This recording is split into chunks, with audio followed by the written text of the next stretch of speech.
Sunday, April 14th, the San Diego Padres pause to salute and thank our men and women in uniform on Military Opening Day, brought to you by Northrop Grumman. USS Midway, one of the top tourist attractions in San Diego, and for over a decade, Sundays at home, the uniform dress, the camos, all part of honoring the military. And as per usual, the Marine recruits from Camp Pendleton are here to offer their voice for the hometown San Diego Padres. Special presentation of an American flag to manager Bud Black and to President Tom Garfinkel. And we're set to go as the Padres entertain the Colorado Rockies. It's the final game of this three-game series. And good afternoon. A happy Sunday to you all. Happy Military Sunday with Mark Grant, Dick Enberg. And as we honor the military today, let's not forget those who have returned, the wounded warriors who especially need our help and our thanks for what they have sacrificed. Absolutely. Men and women around this great nation of ours, all around the globe, sacrificing for us. And it's nice to see all the uniforms, all the branches in attendance today being honored. So we thank you, all of us here at Fox Sports San Diego and the San Diego Padres. Couldn't find my camo tie today, but I hope this American flag tie will suffice as we honor those that are very special in our great country. Well, Everett Cabrera, of all people, quietly has moved up into the 300 ranks as a hitter and almost hit for the cycle last night. Yeah, we almost saw history. Everett Cabrera shy of the double of the cycle, and two singles, a triple, the home run. The one thing that sticks out, and Dick, you made this point earlier, he's starting to make more contact, consistent contact, and with his speed and line drive approach, he's going to get more base hits. The one thing that stuck out last night is the line drive. Staying on top of the baseball, going after the low pitch, and utilizing the center of the diamond. Just a great night. It's just too bad the Padres couldn't come back and win. And how about the defensive play of the game? Flat on his belly, the flip to Amarista to complete double play, the outstanding defensive play. So it was a complete package for Everett Cabrera. I did a little research, went back at his strikeout rate last year was too high. 25% of the time he struck out. This year, just over 8% of the time, making good contact. Absolutely, and it's a maturing process. With each and every year in the big leagues, he's going to get better and better, and it seems like those numbers are going down, so perfect for the leadoff role. Absolutely. Well, the big horse last year on the mound was Clayton Richard. He won 14 games. He had a career record in innings pitched. He needs to go deep today. And hopefully the Padres can saddle up on the big horse, Clayton Richard, the big left-hander. A couple of factors. If he can limit the walk, as you see, 2 starts this season, not good with the ERA, but that can change quickly. Limit the walks. Keep the ball in the ball yard. This Colorado Rocky team likes to hit the long ball. So mechanically, keep an eye on Clayton Richard staying on top of the baseball. Why? He'll get good sink on his fastball and also the breaking ball. Got to keep it down on the ground against these Rockies today. And we'll see it from the first inning. The last 4 games lost by the Padres. The opposing team has scored in the first inning. Shut them out early. It's a battle of left-handers here at beautiful Petco Park. Jorge De La Rosa for the Colorado Rockies, leading the National League in home runs and batting average, and Clayton Richard trying to put a stopper on the Rocks.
hour set to go. The Padres looking for a win on Sunday Fun Day.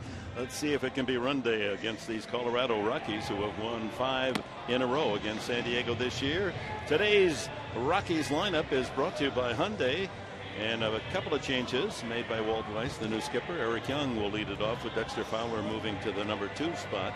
Then Tulowitzki, Kadire hits cleanup. Jordan Pacheco giving Todd Hilton a day off. Josh Rutledge, the second baseman, then Chris Nelson.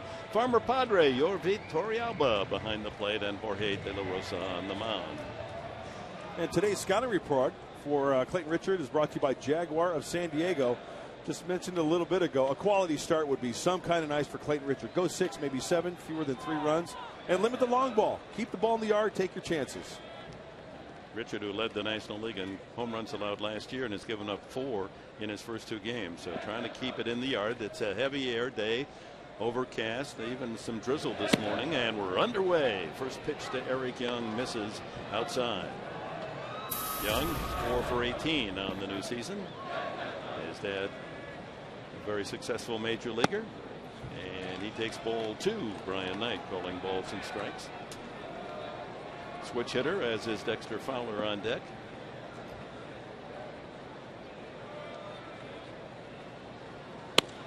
That's a strike at the knees. Edinson Volquez, 0-3 on the season last night, able to make it only into the 4th inning. 3 1/3 innings, gave up 6 earned runs. Fly ball to right field. Denorfia has to give ground and makes the count. The Padres defense is brought to you by Aramco Mortgage. Guzman in left. Maven back in the lineup in center after a couple of days off. Denorfia, we just saw him make that catch of Eric Young's drive. Jerko, Cabrera, Amarista, and Alonso on the infield with Nick Hundley behind the plate. Cameron Maven in a hitting drought at the start, so Bud Black just said, just settle down, take it easy. You're overthinking, overtrying.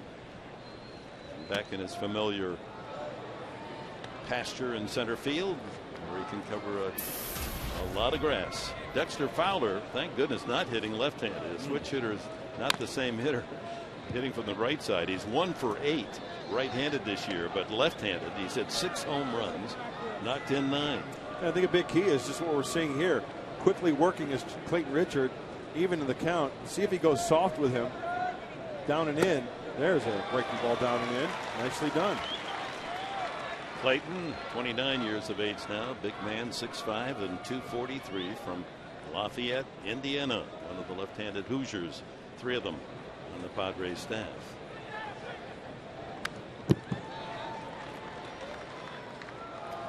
Well, a lot of working out of the stretch for Clayton Richard at Petco Park this year. Opponent's batting average, they're 8 for 20. It's a 400 clip, so hopefully Clayton can work out of the windup quite a bit this afternoon.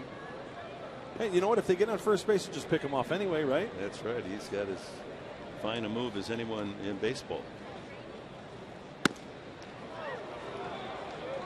That just missed, almost tickled the inside corner.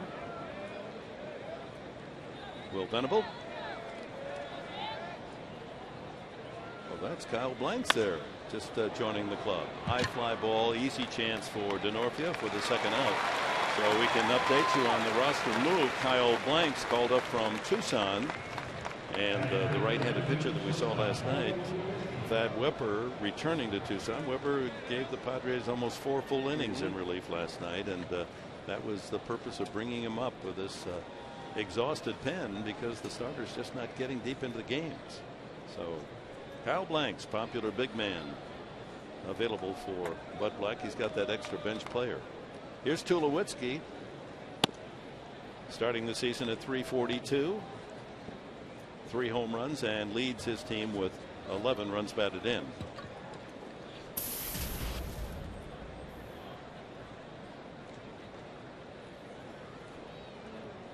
RBI double, sacrifice fly last night. Couple of runs batted in. I'm trying to think back, Dick, and I know you probably have documented this, but the last time the Padres have had a 1-2-3 first inning, I'm looking back, and have they had one this year? I don't think they've had one this year. Looking back at all my games in my book. Well, that would be something to celebrate. 1-2 as Tulowitzki goes after that pitch out of the strike zone. Wow.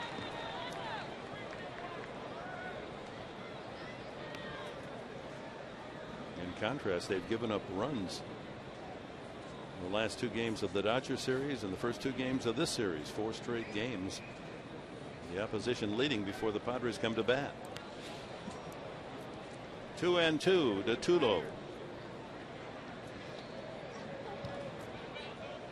Rocky start tonight, 7-4, a half game behind San Francisco. The Giants atop the West, 8-4. You know, I take that back. On Friday, Dick, 1-2-3 inning. Fowler, Rutledge, Gonzalez, 1-2-3 first for Jason Marquis in Colorado. Oh, in Colorado, yeah. You have to go back to last weekend, yeah.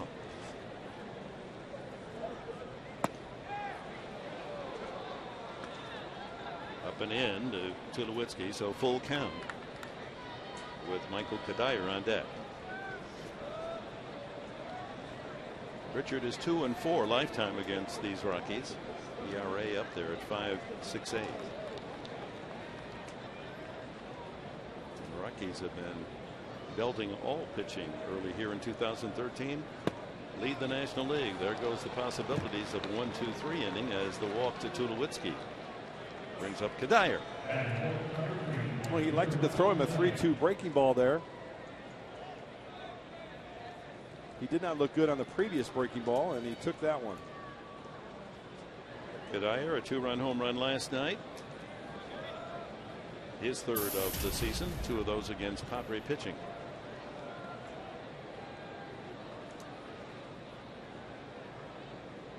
A very safe lead by Tulowitzki. The good move of Clayton Richard. On the outside corner. Fastball at 89. That's where he has to stay. On top of the baseball, down and away to the righties, down and into the lefties.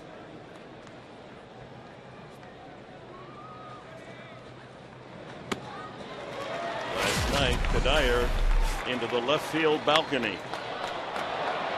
That was against the young right-hander Thad Weber. What a great pickup it's been for the Colorado Rockies, Michael Kadire. 2 strikes the count. When headed toward the press box, falls just short. It goes down into the owner's booth. And Fowler down there has himself a souvenir. It'd be nice for the principal owner to have a. I think I saw him with his glove walking into his booth. He had his glove with him. I think he was ready to pitch. Be prepared. In the dirt, blocked by Hundley. Now these Rockies have hit 20 home runs in the first 11 games. That leads the National League. The surprising part of that statistic is they've hit 15 of them on the road, not at Coors Field, but away from home.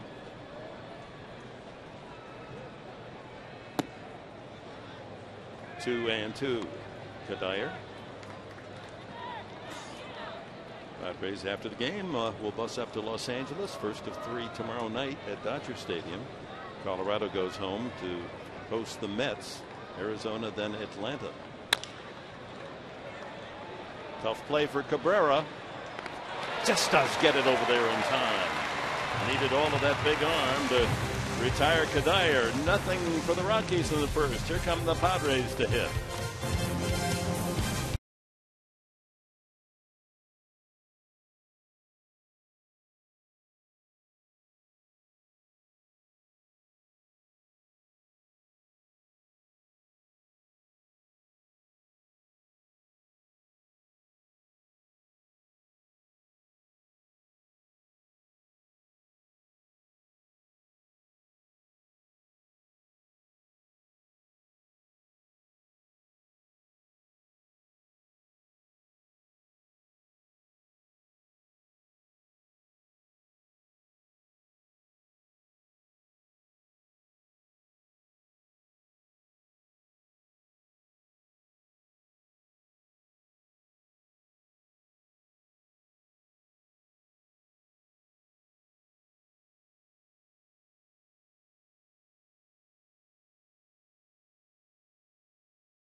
inning, and their lineup brought to you by Toyota. Chris Denorfia will hit cleanup with Cabrera dropped to the second spot for today. Yonder Alonso hits third. Jesus Guzman cleanup. Then Jed Jerko, Nick Hundley, Cameron Maben back in the lineup hit seventh. Alexi Amarista a couple of doubles last night. That's eighth, and Clayton Richard ninth. And as we take a look at George of the Rose, Jorge De La Rosa. Hey, get the breaking ball up in the zone. And pitches can get flat out of the hand of De La Rosa. And quite frankly, Dick, the Padres need to bunch some hits together. Multiple base hits. Get him in the stretch. How about getting out to an early lead this afternoon on military opening day? He's 32 years of age, De La Rosa, from Nuevo Leon, Mexico. He's pitched a couple of games, 10 in the third innings this year, allowing 7 runs, 11 hits, a couple of home runs. Denorfia checking in at 393 of the regulars. That's the best average. 11 for 28 for Dino, and he's hit safely in 9 straight games. You notice something about Denorfia? He's been swinging early at the fastball, jumping all over it. Takes a strike on the outside corner. He's had considerable success against left-handed hitters throughout his career. Left-handed pitchers, rather. Nice on-base percentage, too, of .452 for Chris. And De La Rosa paints the outside corner again. He's got that little hesitation in his delivery where he stands over the rubber nicely. And 2 fastballs. He also throws a changeup, curveball, and a slider. Not a lot of curveballs, so mostly breaking balls down and in like a slider. He wants this one in the dirt.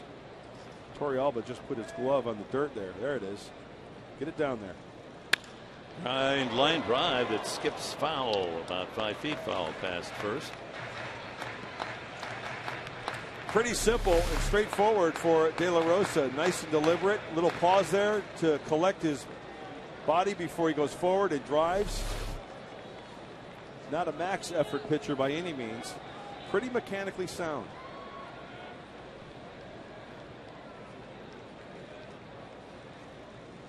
Struck him out. That slider in on his hands. And a look at today's Colorado defense brought to you by Hyundai. Eric Young in left, Fowler in center, Kadire in right, Nelson and Pacheco at the corners, Tulowitzki and Rutledge up the middle, Torrealba behind the plate for De La Rosa. So the starting lineup for the Rockies without Carlos Gonzalez, without Todd Helton, and without a sensational young hitting catcher Willeen Rosario. And the Friar. Yeah, the dancing Friar. Yeah. It's getting jiggy with it. I tell you what, limit the coffee. Ground ball into the hole. Tulowitzki off balance throw, and he can still get it over there from any angle. He's acrobatic at shortstop with that solid arm. Cabrera denied. Yeah, he's one of the best at doing just that. Rounding the baseball, going to his right, and then watch how he positions himself to where he gets it on his left, his glove hand side, and then the flip throw. He just practices that. That's something that he works on all the time. Flip throw and the accuracy. That's what I was going to say. The arm strength and accuracy from down there with the flip. So 2 outs to Yonder Alonso. Alonso hitting .293 at the start. A couple of home runs.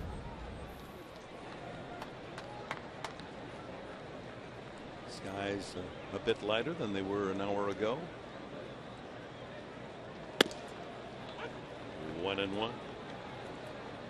How about that Matt Harvey, the Mets? You see that he had a no-hitter going into the 2 outs into the 7th inning against the Twins yesterday. We saw Harvey in New York and were impressed. I have a feeling he'll throw a no-hitter one of these days. Line drive softly to right, and Kadire is going to play it on a hop. Didn't get all of it, but planted it in front of the right fielder for the Padres' first hit.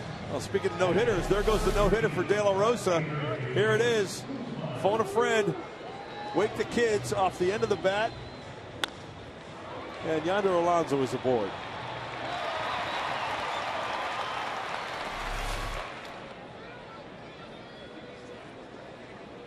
I guess Clay Buchholz flirted with a no-hitter today against the Rays. Got into the 8th inning before giving up a hit. Yeah, I was watching that game in the dining room before the game. That kid's got good stuff. Good stuff. Guzman hopes he has the right stuff today. Looking for his first home run of the year. 3 for 14 overall. 1-1. So Bud Black puts the 2 hitters in the lineup today that have had extraordinary success against southpaw pitching. DeNorfia and Guzman, both lifetime over 300 against left-handed pitching. 2-1.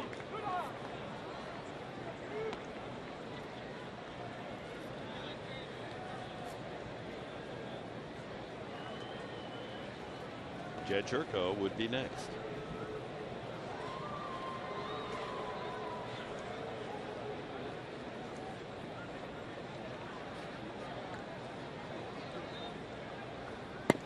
He goes around 2-2.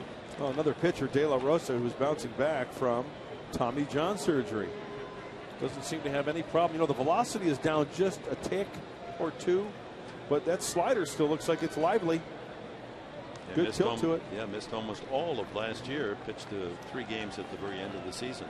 So that's good news for the Padres that are going through that Tommy John surgery and rehab. That, you know, here's another case of a man coming back, even a veteran at 32, and still having good stuff. The main thing, I think, and the trainers are all over this and the players know it, is patience with that surgery. You try to rush it, chances are you're going to have a setback. You'd rather take another 3-4 months off and be good to go rather than be set back 6 or 8 more months.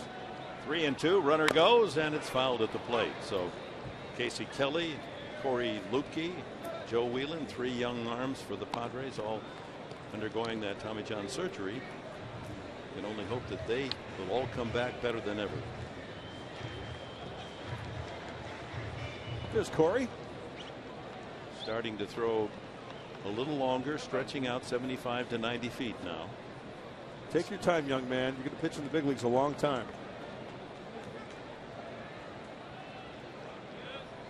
Alonso again will be off with a pitch. 3-2 coming up to Guzman. Hit well to center field, but Fowler cruises back and tucks it away for the out. No score after 1. It'll be Pacheco, Rutledge, and Nelson for Colorado.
Drop the appeal.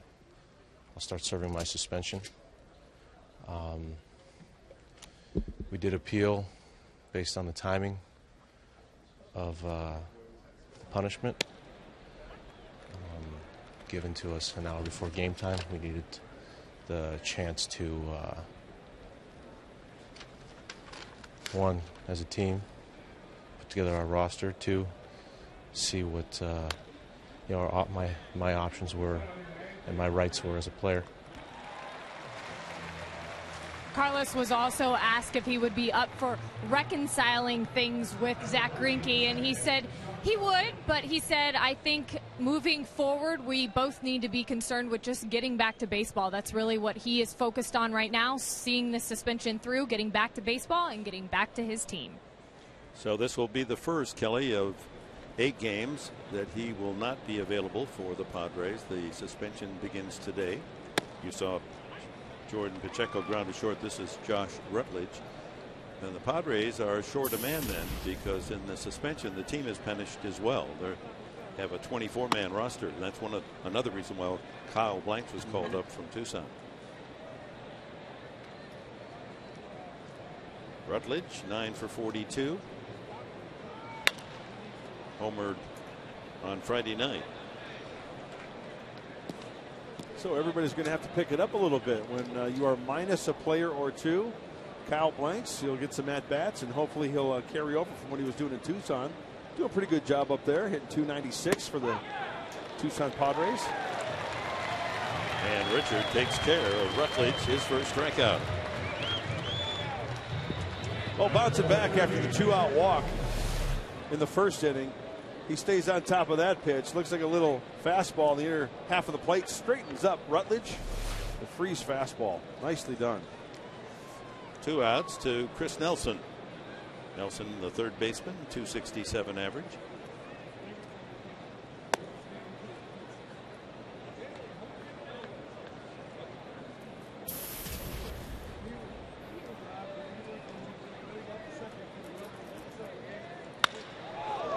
Line shot to center field.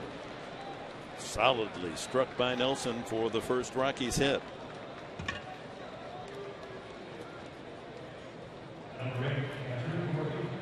Nice short, quick stroke by Chris Nelson. That was a fastball. It was down, but the heart of the plate. I always like to watch the catcher's glove. Actually, that pitch is up a little bit, up around mid-thigh high. And as I mentioned yesterday, any big league hitter, that's the danger zone. Hitting 8, Yorvi Torrealba.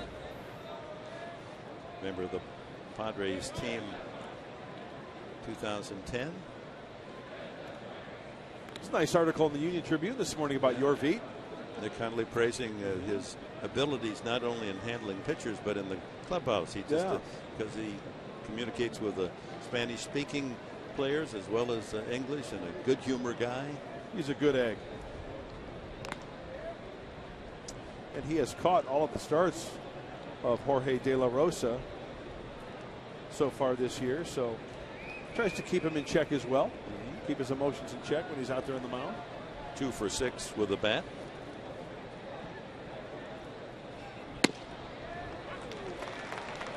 Always has that right back pocket out. He's got the elephant ear hanging. Is that where the elephant ear is, in the back pocket? That's like his trademark. He always has that out. Inside out. Carries some spare change in there just in case things get tough. Well, I think things are all right. With Yorvi? Yeah, with everybody. It's all good. Sundays are good. Padres' 2 wins have come on day action, so that's a positive. Let's hope that pattern continues. There's a pickoff move, and they don't get it. Oh, that was close. The ball was there in time. Nelson somehow got his hand on the bag. Well, the ball definitely beat him. I'm wondering about the tag attempt from Yonder Alonso. Fowler was fooled. Nelson was fooled. Tag wasn't on the bag. He tagged him up on the body, so the hand got under. And you know, Nelson, Dick, did a great job of going to the outfield part of the bag. And Marista flips to Cabrera, and the inning's over. Padres will bring up Jerko, Huntley, and Mabum.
Colonel Jerry Coleman, part of our military celebration and salute here every Sunday, and at work on our radio side covering the action here from Petco Park. The one and only Jerry Coleman. He's the best. It's a pleasure coming to the ball yard and seeing the Colonel. He beats everyone here. I think sometimes he sleeps here, don't you? I got here very early this morning. He said, "Where you been?" He loves coming to the yard. Jerko, the hitter, swing and a miss. Jed is 9 for 39, the rookie. Changeup out in front there. Well, Jed Jerko, wouldn't you agree, Dick? He's getting a heavy dose of big league changeups, breaking balls. They're testing the rookie second baseman. He is getting the full variety, and yet he's been selective as a hitter. He's not happy with a 231 average, but he's walked more than any Padre, 6 walks. He's got a pretty good idea of the strike zone.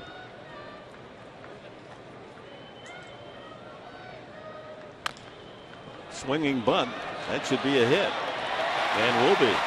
Do or die try by Nelson, trying the charge bare hand catch and throw, but unable to come up with it cleanly, and credit Jerko with a base hit.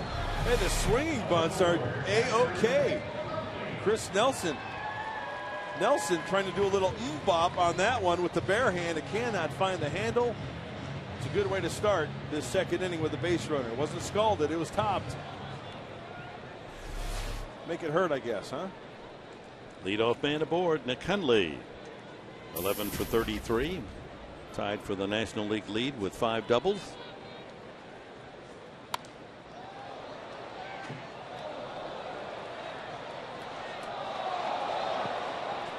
That baseball ricocheting around a couple of decks. Very low cloud is covered in over Petco Park, almost like a bit of fog here. Is it raining? That's a heavy mist. It is a heavy mist. Not rain, but enough so that folks are looking for caps and cover. Just enough to settle the dust, huh? No biggie. California dew.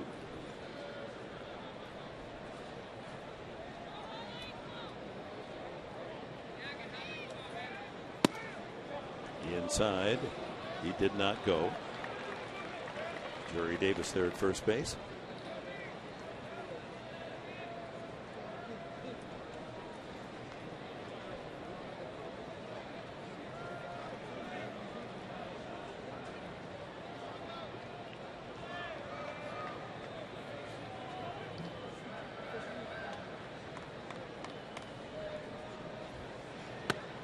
Struck him out. Second strikeout for De La Rosa. High breaking ball. You can see him work around that slider. Out of the hand to a righty. Yeah, it looks inviting. And then there's a point of no return where it's like, you know what? Shouldn't have swung at that one. Getting damp Guys, down there. This is it's raining out here. In case you can't feel it from the booth, this is no good. No good for the hair. Where's your umbrella? I didn't bring it. I looked at the weather forecast this morning. I didn't know this was supposed to happen. It's a mist, like a fine mist. Mm-hmm. It's that in between. If you pull out the umbrella, you look high maintenance right now. If you don't, you look tough. I'm going for tough. Yeah. But Kelly, you know, this isn't like Missouri. This is dry rain. Is that what they call it here? Okay. California dry rain. Oh, she's got a pink umbrella. I could use that. Cameron Maben back in the lineup. Takes a strike. 2 for 27. A struggle at the start for Cameron. Did not play the first 2 games of the series. But Black just wanted him to, no pressure. Just, we'll be back in there trying too hard. Well, if anybody needs a big hit, it's Cameron Maben, but he can't put pressure on himself to come through. It's easier said than done. And what Kelly Kroll would do for that umbrella right about now, what Cameron Maben would do for a knock, maybe first and third action. He missed a fastball there. That was a mistake by De La Rosa, and he fouled it back. Jerko at first, 1 out. No score, second inning.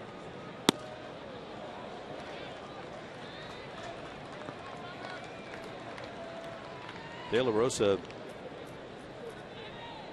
began his professional career with the Red Sox, and he was traded to Kansas City, and then Kansas City to Colorado.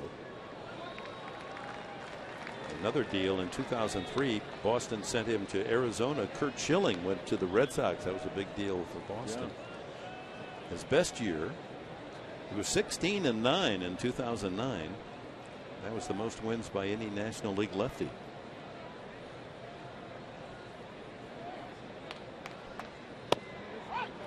Strike 3. Third strikeout for De La Rosa. De La Rosa consistently working the bottom of the zone, and he gets the call here. Too close to take. Breaking balls down and in.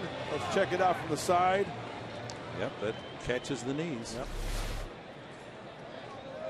So a couple of strikeouts here in the second inning, a total of 3 for De La Rosa. Alexei Amarista broke out of his slump last night. Back-to-back doubles, both to left field. Strike 1.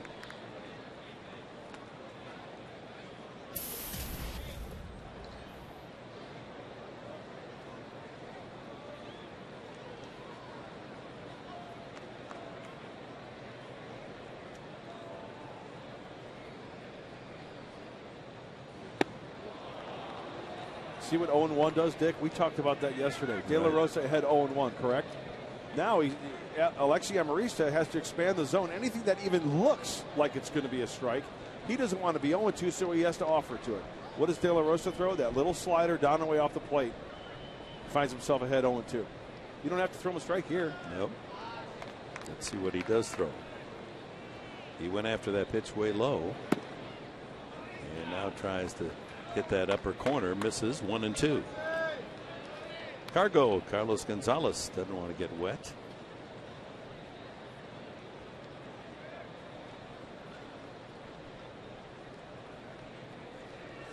Gonzalez hitting .333 with 3 home runs. You know, a big key as we take a look at Carlos Gonzalez on deck, it just occurred to me, you hope that the Padres do get a big lead in this game to where his bat doesn't come into a factor late in the 7th or 8th inning like a pinch hit, to where they can use him off the bench. So get a big gap hopefully and take his bat out of the equation. And Walt Weiss has some terrific hitters there on the bench to use in the late innings. Carlos Gonzalez, Todd Hilton, Julian Rosario, Jonathan Herrera, Brignac as well, a left-handed hitter. So 2-2 now to Amarista. Jerko ready to roll, 2 outs on anything.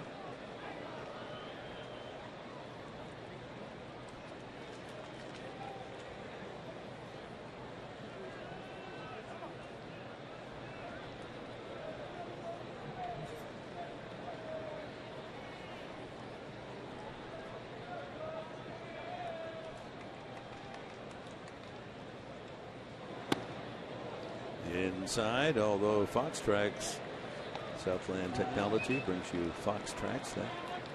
Mark that as a strike on the inside corner.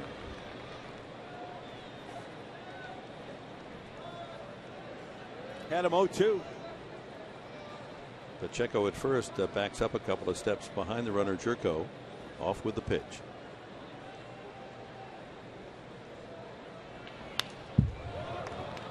Looked like he had the right idea, trying to punch that ball. He got his fastball, trying to punch it to left field, left side of the diamond. Outfield playing him toward left with Eric Young shaded over toward the line. Center fielder Fowler into left center. So big hole in right center for Amarista. Should he pull one? Strike 3. De La Rosa, after giving up the scratch hit to Jerko, strikes out the side. 4 strikeouts in 2 innings. He gets Hundley, Maben, and Amarista.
the game today. The honors for the opening pitch to the right-hander, Major General Ronald Bailey. And he then presented manager Bud Black with American flag. And General Bailey joins us in our broadcast booth here at Fox Sports San Diego. There, what General is the flag? It must be a special one. What? It is. It's a flag that was flown over our headquarters in Afghanistan, and really wanted to present it to Bud Black and really the Padres organization because of the tremendous support they provided to the military and to the military community. Well, that's terrific. I know he was very touched by it. What does it mean to you, General, that what the Padres do for the military community? Well, when you look around and you look up in the stands and you see all the recruits, and when you all saw all of the veterans stand up, it says a tremendous amount about the involvement of the Padres and their influence in the community. And I can't say thank you enough. I personally think it's the best professional military organization in the professional sports arena. We're very proud of that. And, of course, the Padres have set an example, and it's nice to see around Major League Baseball so many other teams are now honoring the military. Maybe not as well as the Padres, but certainly they're doing the right thing. I think so. And when you go from stadium to stadium, you see that it makes you feel good. Mm-hmm. And the military community really appreciates that type of support. I mean, we do what we do for this country, and it's always very special when we see those young men and women get recognized. Now, you're the commanding general at Camp Pendleton of the 1st Marine Division. Some of those recruits are here. Eric Young, that'll be out of play. How many young men are under your command up at Camp Pendleton? We have roughly 25,000 Marines and sailors at Camp Pendleton of the 1st Marine Division. And we have some located at a base called 29 Palms, California, and then the remainder are here at Oceanside at Camp Pendleton. And we see as we travel around the country, come back to San Diego, and you'll see the young guys getting off the plane. You know, they're getting ready to check in. How many new recruits? Is it about every quarter you have a new recruit? Well, we bring in recruits on a regular basis. So annually, we roughly bring in about 38,000 recruits between San Diego and Parris Island. So between those two duty stations, we bring in about 38,000 Marines. Lifted behind second, and Amarista is calling for it for the second out after De La Rosa struck out swinging. Now you're going to be transferred to the Pentagon, we understand. Well, we're seeing the possibility of me leaving here, turning over the division to Major General Larry Nicholson in June. So 35 years you've been serving Uncle Sam, and are you or are you not going to Washington, D.C.? Or can't you say? I'm enjoying my time here in San Diego. Maybe you're going to run for office. When did you decide that you wanted to make the Marines or the military a career for you? Where were you in high school? Or? No, it didn't start in high school. I played college football, and I ran into an officer selection officer in college, and he gave me a challenge at one of those offers you couldn't back away from. He said, "This is too tough for you." Really? Really, and I did exactly what you said, really. And next thing I know, I was shaved head and saying yes, sir, no, sir. That's Austin P was your school, and Fowler slamming that foul tip off his leg in considerable pain. Whoa, little rubber knee. See where it hit him. Ooh, the front foot. Oh, that's square on the top of the front foot. That hurts. It does. At the time, as a senior there at Austin P, you were a biology major. What was your intent before the military? Well, I was going to go off and be a science teacher and coach football. That was my goal. I ended up being a coach in the United States Marine Corps. So that's probably one of the most satisfying jobs out there to see. Like Dick said, you see him getting off the bus, and then what they have to go through, and then how they change 180 degrees. We call that a transformation. Yeah, I'll bet. That transformation really fits into what we say: make Marines win battles and return to society good citizens. And as you look around and you see those young men, you see that glee in their eye and the accomplishments of being earned the title United States Marine. And they play the Marine Corps theme hymn at the third inning, and I think everyone gets a chills as these young men and women stand and salute. It's a charge. It gets us. They're motivated. They're fired up. They're getting ready to graduate, so they'll graduate this coming Friday and go off to their duty stations all around the Corps and the country. You know what I would encourage?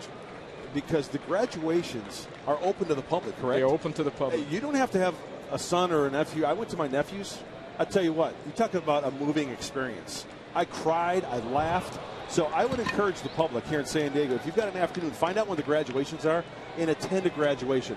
It'll change your life. It is incredible. It's a moving event. It really is. Starts at 8 in the morning where you can go over for morning colors, and then at 10 o'clock the graduation ceremony is just absolutely fantastic. Brigadier General Dan Yu would love to host you and have you there and share with you what the Marines do at MCRD San Diego. I like to say at least something to our Marines who are currently in harm's way. They're part of the 7th Regimental Combat Team led by Colonel Sparky Renforth. So I'm not sure if Sparky and his group can hear us, but they're out in Afghanistan doing the nation's business. We send along our best wishes for those men and women as well. It's a proud opportunity for all of us to be able to say thank you in whatever way we can. And it's nice to know from your point of view, General, that the Marines hear that and feel that. They do. And as I said before, whether you're here for a fundraiser for the Wounded Warriors or whether you're here for a military day, you can feel it from the Padre organization and how much support that you provide us and how much you really care. And that really makes a difference in the lives of Marines who are sailors who are out in harm's way or who are out doing something for another nation like humanitarian disaster relief, but they know that this nation's behind them. Tulowitzki is the hitter, 2-0 the count on him after Fowler was walked by Richard, his second walk. Said you played football. What was your position at Austin Peay? Well, I was a wide receiver. All right. So you could outrun him, huh? Once upon a time, had a few.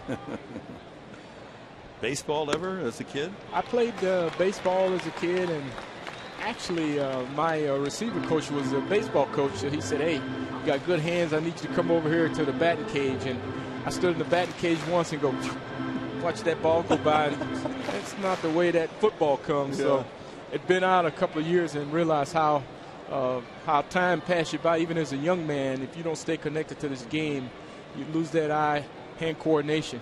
So nothing but respect when I look out and see the Padres. Who was your team growing up, General? Who did you root for?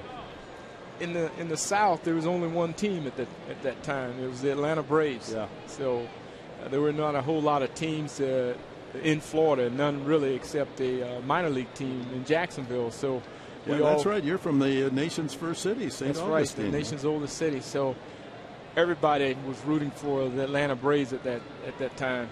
3-1 to Tulowitzki, and a hot shot that Jerko fields and throws to second for the out, and that's it for the Rockies in the third. And General Ronald Bailey, Major General, thank you so much for coming. Thank you. Our best to all your Marines. General, thank you.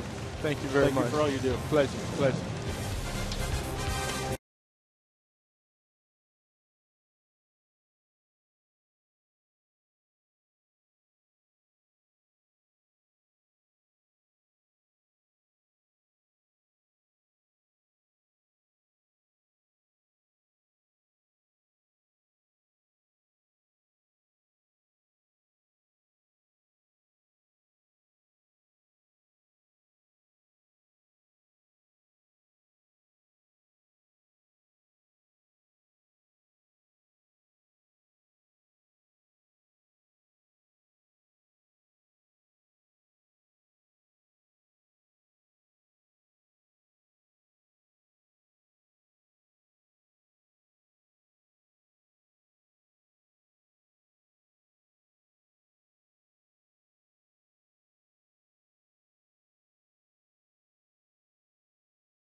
Opening day on Fox Sports San Diego, proudly presented to you by Northrop Grumman, by Petco, where the healthy pets go, and by Farmers Insurance. Contact your local agent at 888-96-FARMERS. Last of the third, no score here at Petco. Pitcher Clayton Richards starts things for the Padres with Denorfia and Cabrera to follow. Hit his home run last year, his first major league homer. 1-1 the count. De La Rosa has struck out 4 in the first 2 innings.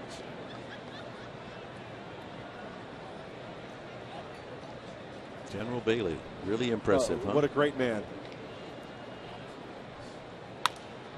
Popped up and out of play, back of the screen.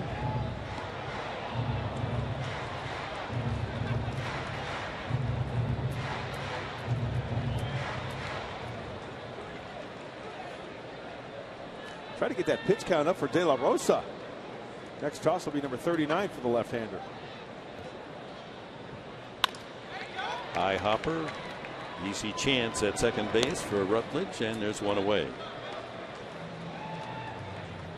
Chris Denorfia, top of the order. He struck out the first time. Got to have the binoculars when you come to a ball game. Not only the glove, but you got to have the binoculars as well. Lots to see.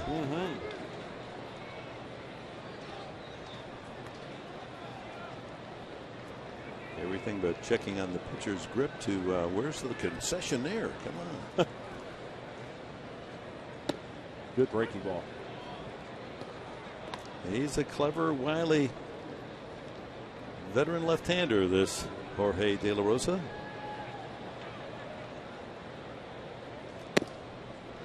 He's able to turn that changeup over so it serves almost like a screwball. You can see how he's trying to set up Denorfia. First pitch breaking ball, curveball for a strike, then soft away. He's got him set up for maybe a fastball here. Down and away. Oh, change up again.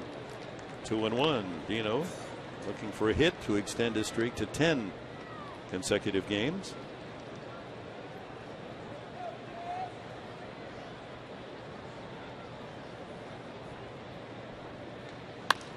There's the fastball.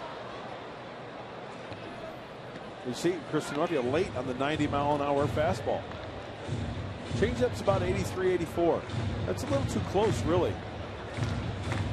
Went about 12, 13 miles an hour on that changeup. So his changeup might be a little too hot.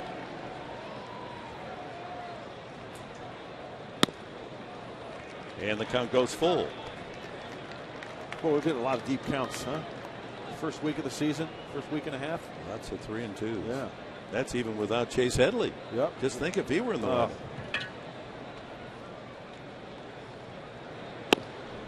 And just inside ball 4. He wanted that one. First walk from De La Rosa. Speaking of Headley, he's at Lake Elsinore playing with the Storm today. Today's broadcast is on AFM, the American Forces Network. It's broadcasting to the U.S. Armed Forces serving in 175 countries and aboard ships at sea around the world. Watching in Iraq, Germany, Italy, Southwest Asia, South Korea, Japan. And we welcome our men and women of the military around the world, and we thank you from San Diego, California.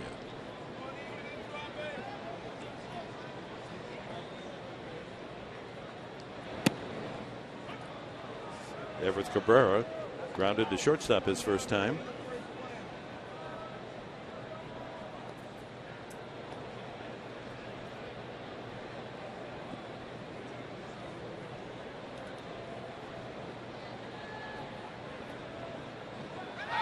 Runner goes, and the ball in the dirt, so Denorfia didn't need the slide, but he wasn't taking any chances, and the Padres have a man in scoring position.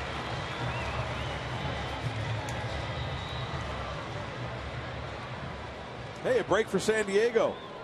Putting the runner in motion, getting him in the scoring position. And you know, there was nothing wrong with the pitch. It wasn't in the dirt. It was a clean chance for Torrealba. I suspect a frog in a tennis racket being guilty of that one. It bounced right out of his glove. They sneak even into a veteran's glove. They can find their way into many places. You'd be surprised. First steal of the year, Denorfia.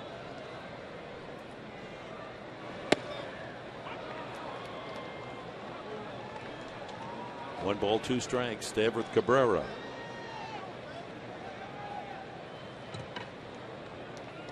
In this homestand against the Dodgers and Colorado, the Padres have had base traffic. They've had men in scoring position. They were 2 for 10 last night, runners in scoring position. Lacking the big hit at the right time. There's a chance to take the early lead.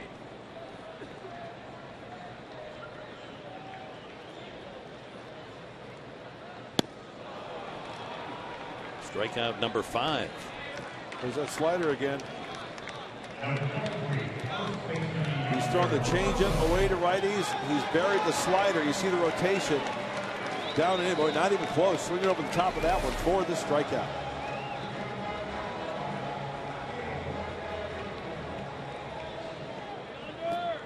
The Padres, 2 games that they've won, they scored first in both. Alonso dropped a single in front of Kadire in right field his first time. Padres with 2 singles, the other Jerko. You know, after seeing now it's the second time around for this Padre lineup, if the hitters, if they continue to try to be in pull mode, they're going to have a long afternoon, I would think, against De La Rosa. Got to think the opposite way. Yonder Alonso's got to think left field, and therefore that's the way the Rockies are playing him in the outfield. Big hole, though, in between short and third. Lined on one hop to Tulowitzki, backs off and then fires across for the out. So we've completed 3 at Petco. The Rockies and Padres no score.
Poll today. This is a great one, folks. I mean, you are going to want to get involved with this one on Twitter.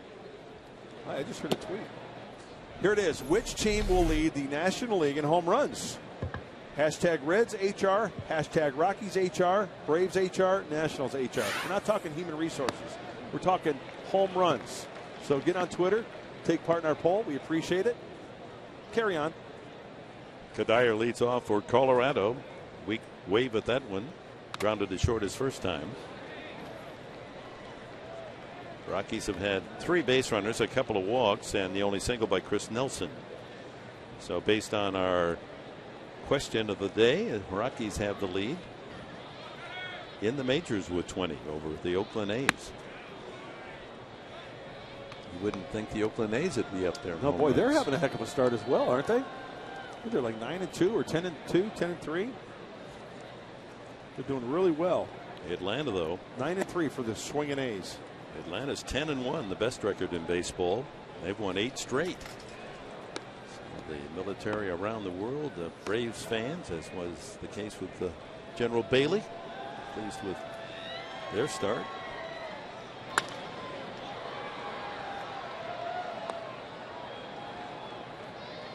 Boy, the Los Angeles Angels of Anaheim, Dick, 3-8, and their pitchers have not been doing well. Collectively, an ERA almost 6. They've given up home runs in 10 of the 11 games played prior to today. Worst record in the American League, 3-8. Nice convenient bounce for Cabrera. Kadire out. Hey, look who's here today. San Diego resident Mike Sweeney had a heck of a career. 16 years in the big leagues. Royals, M's, Phils, A's. Lives up in Rancho Santa Fe here with his son today.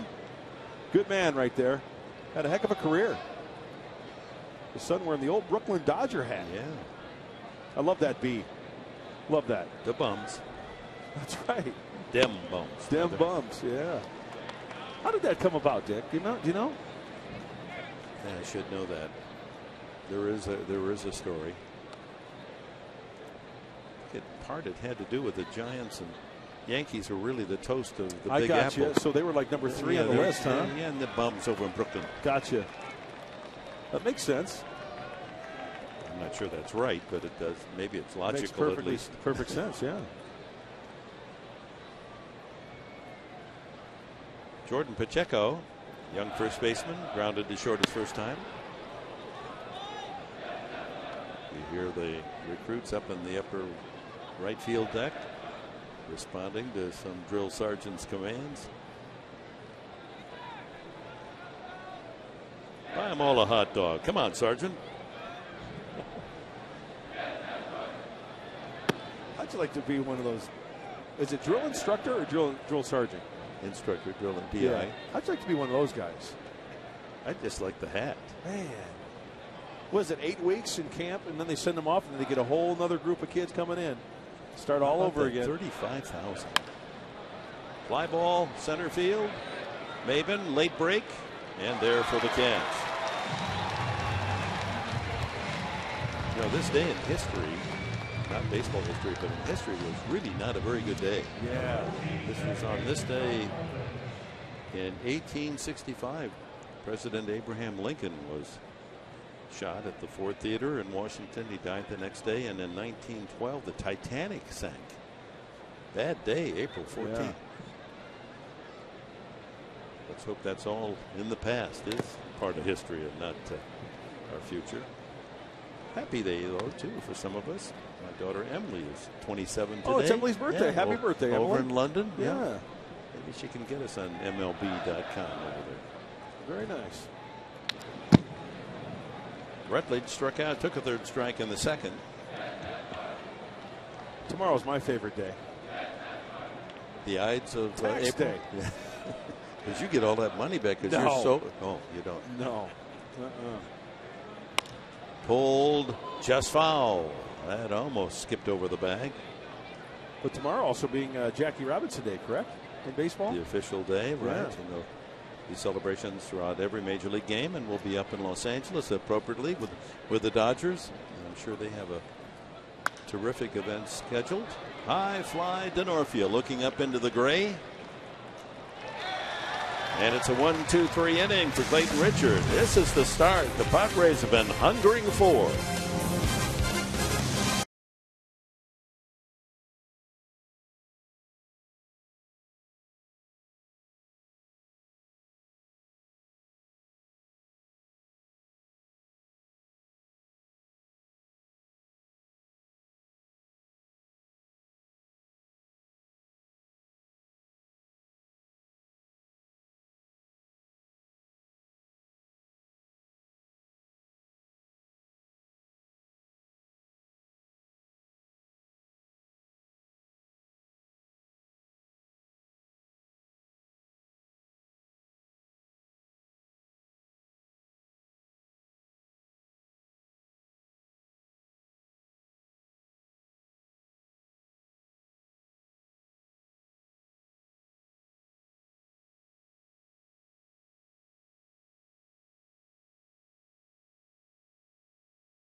United States Marines Echo Company, 2nd Recruit Training Battalion from Camp Pendleton. Marines and the DIs, welcome to Petco Park. Godspeed to you all.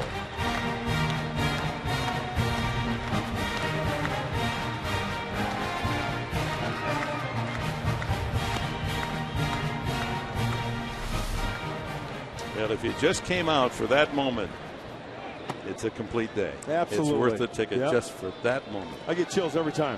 It's awesome. Jesus Guzman, the hitter to start the 4th inning of this scoreless tie. He flied to center field his first time. Jerko and Hundley to follow against De La Rosa. There's the changeup. Yep. That could be the pitch du jour today for De La Rosa. El Cambio. He's very comfortable with that pitch.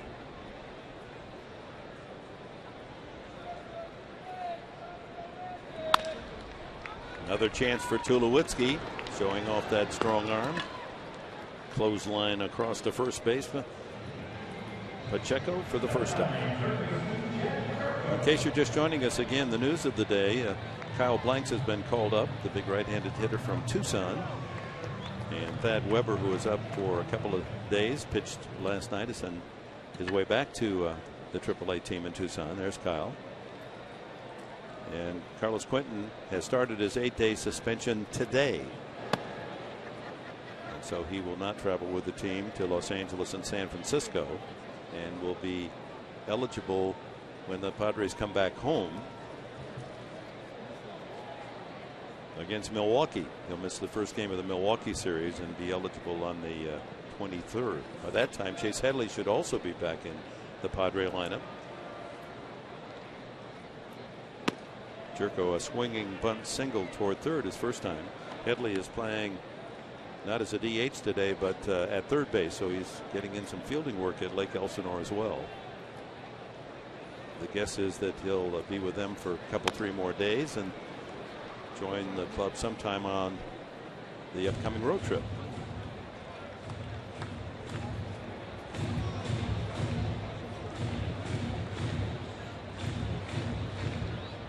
A place for everyone, accommodating those that come to cheer the Padres and enjoy baseball.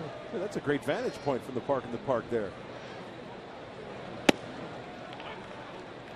2-2 to Jerko. Hey, just got a message from a buddy of mine over in Europe. He's watching. He said, great interview with the general. He was delightful, wasn't he? Yes, he was. I bet there's a mean side to him, though. Oh, yeah. So they're watching all over the world. And the full count to Jerko. It's an exciting time, isn't it? The immediate communications used to be, and you think about 100 years ago. Oh, yeah. You had to get on your horse and ride down the road and say, Carrier you got pigeon. any news? Pony Express, right? That's right. And Jerko is aboard, his 7th walk of the season. As we go down to Kelly Crow. Kelly. Thanks, Dick. Well, I had a chance to talk to Kyle Blanks earlier in the clubhouse this afternoon. Lots of high fives, lots of hugs from the guys. He, of course, had a great spring with the team. He says it's great to be back around them. I feel very comfortable here. I just got to keep things simple while I'm up here. As long as I'm healthy, he goes, Buddy Black told me something 4 years ago. The field, it's the same. Whether you're in AAA, single A, or back up in the bigs, you just got to keep it simple, and that's the focus for Kyle Blanks. All right, thanks, Kelly. Well, it'll be great to see him fill up that batter's box, the little 88 train. Nick Hundley struck out swinging the first time. You know, Kelly makes a good point with Buddy Black said, and it always reminds me, remember the movie Hoosiers? Yeah, that's right. When Gene Hackman gets the tape measure out, they measure the free throw line. Same height, same distance. That's right.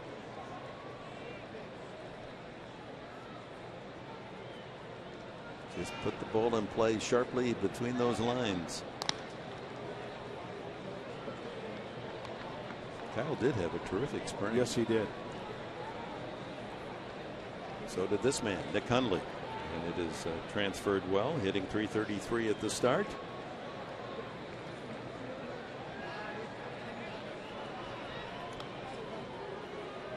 Yeah, to give you those numbers for Kyle Blanks, that spring training, big smile on his face, .354 average. He parked 3 of them, 3 home runs. He's driven in 14.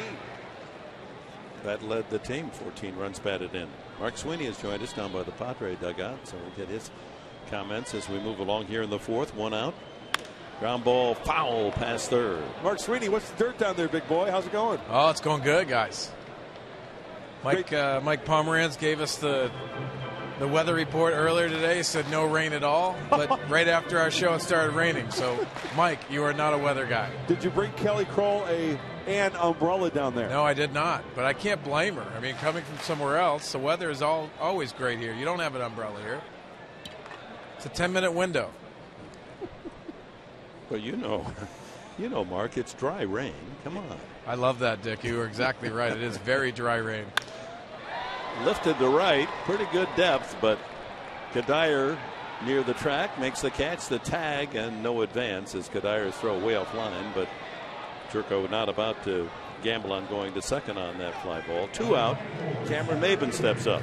Mark Sweeney, the one thing I've noticed about Jorge De La Rosa is the changeup. He's throwing it quite a bit. He has some confidence in it. And with that, what is the approach from a right-handed hitter standpoint? Well, you just got to look out over the plate. And also, he throws a lot of pitches like we're seeing, Mark. But you have to be very specific. Pick one side of the plate. Try to keep it as simple as possible for your Padre hitters. Well, here's Cameron Maben, who's been fighting hitting struggles. So we've documented how last year he had too high a left knee lift, and then he kept that foot down more tapping. It hasn't worked so far this spring. Ball one. You know, Dick, talking about Cameron Maben, you took the 2 days off and you say he's going to be working on things in the batting cages. That's always a process that you work on things every day. But sometimes taking a step back and watching your teammates play and just take the simple things into it is more beneficial than working in the cages. Yeah, to separate yourself from the actual action, there is some benefits to that. So what you're saying, Mark, is sometimes it can be counterproductive if you kind of go all the time. Kind of have to step away, huh? Yeah, kind of. Sometimes less is more, and you got to be smart about that. And usually you get that from a Mark Kotsay. So much knowledge that he's experienced. You know, sometimes putting that bat away and just understanding batting practice is okay too. Neither team, by the way, took batting practice today, a commonplace on Sundays in the big leagues. 2-0. Shot to center, but it's right at Fowler. Well, that's bad luck. Hungry for a hit. He gets it all, but lines it straight to the center fielder. And that's it for the Padres in the fourth.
Tomorrow, the Padres move up to Dodger Stadium for 3-night games, Monday, Tuesday, Wednesday. Eric Stoltz, the left-hander on the mound for San Diego. Right-hander Chad Billingsley will get the start for the Dodgers. They will start today, even with Colorado and Arizona, 7 wins and 4 losses, a half game behind San Francisco's 8-4. First pitch hunting and a High hopper to Amarista off the bat of Chris Nelson. A quick out.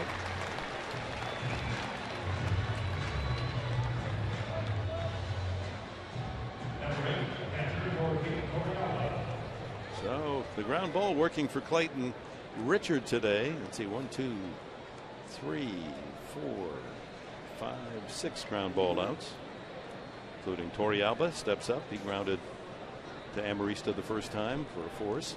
You know, as a pitcher, Dick, when you talk about being economical with pitches, it'd be nice to get action on one of the first 2 pitches, right? Strike one, and then the hitter gets defensive, put it in play.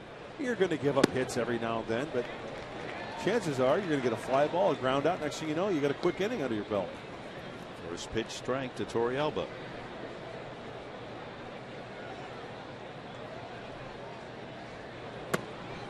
If you weren't with us last night, it's just dramatic, the difference if you throw the first pitch for a strike or a ball. 100 points difference on base percentage. If it's 1-0, it's 100 points higher than if it's 0-1. So get that first pitch in there. I think, you know, Clayton Richard, you're absolutely right there. Clayton Richard this afternoon, sure, he's missed a couple times like that fastball, working underneath a little bit, but it seems to me the next pitch will be number 73 in the 5th. Being more aggressive with all of his pitches. He's not feeling towards the strike zone. Torrealba rips one through the hole, and that's the second hit of the day for the Rockies. He's being aggressive with his fastball, his breaking ball, and if he throws a changeup, not trying to nitpick. And once again, sure, you're going to give up. That looks like a little cutter down and in. He just didn't get it down and in enough. You're going to give up your base hits. So the pitcher, De La Rosa, Padre infield set, looking for the sacrifice. Jerko in on the grass at third. Alonso at first, and that's the direction in which De La Rosa will try to bunt the ball to the first baseman. And misses. Well, it would be nice to have a strikeout here. Look at how cute that kid is. He is dressed for the action, isn't he? Oh, that's a sweet tie, dude. I wonder, he better have socks on that match the tie. But if he goes to the school of Grant, he will. Ooh, did that hit him? That got his left hand, looked like. And that's what you've talked about before, Mark Grant. Yeah. Sometimes these pitchers, they wrap their hand around the bat when they're bunting instead of protecting it behind the bat, and you can break a finger very easily.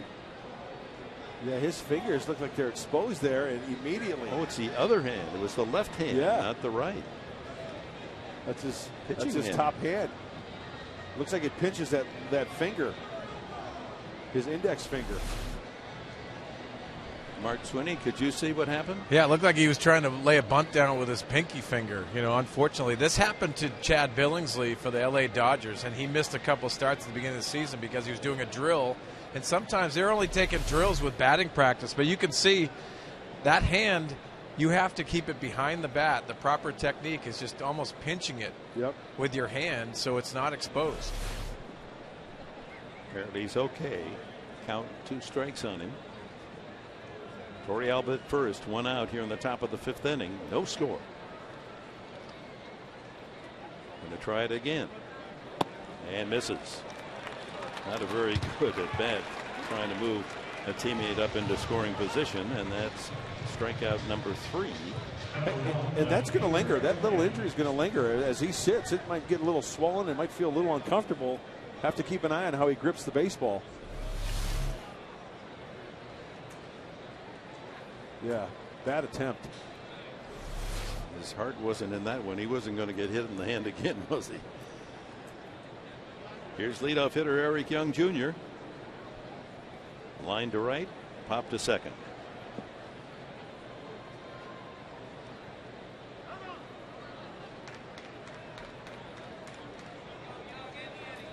So the first of 3 tomorrow night at Dodger Stadium, 6:30 for our telecast on Fox Sports San Diego. Deep to short. Cabrera off balance, gets it. Another good inning. Through 5, Clayton Richard allowing only 2 base hits, singles.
We've all come to appreciate, military Sundays here.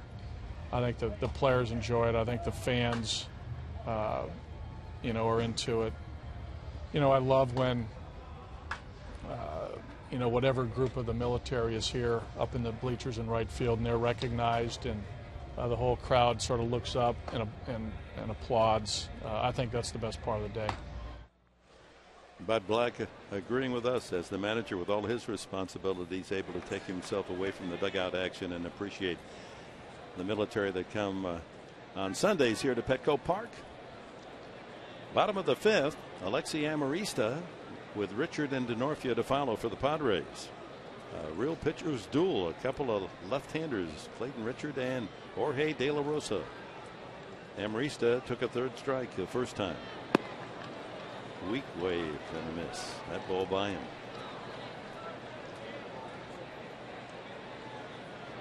Hey, yeah, it's a sweet lid day. Nicely done, young lady. I love it. Little camo bonnet.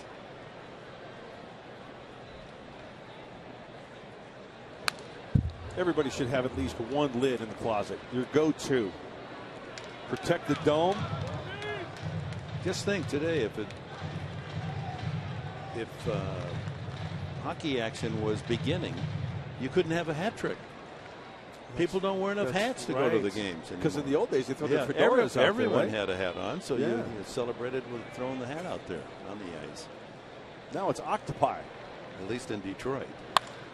Line to Tulowitzki. So the fourth inning ended with Maben sending a line drive out to center. Amarista fires that one right to the glove of Tulowitzki. Yeah, Cameron Maben, same thing as you mentioned, Dick. As you take a look at the breakdown, keep swinging. That's the only thing you can do. Well, Mark Sweeney is down by the dugout, and many at bats in the big leagues. How frustrating is it, Mark, when you put the perfect swing together, you hit the sweet spot, and it's right at somebody? Yeah, anytime you make an out, it's frustrating, but you got to monitor that. Routine roller to second, and Richard hustling down the line, but he's out 4-3. 2 quick outs from De La Rosa. And just finishing that, Mark, but you're frustrated every out, but you also have to understand, too, you can't beat yourself up. You have to understand when you make a productive out, a good out, you still got to feel good about that. The things that you're doing, getting out of the strike zone, maybe swinging at a bad pitch early in the count, those are things you definitely have to be frustrated at.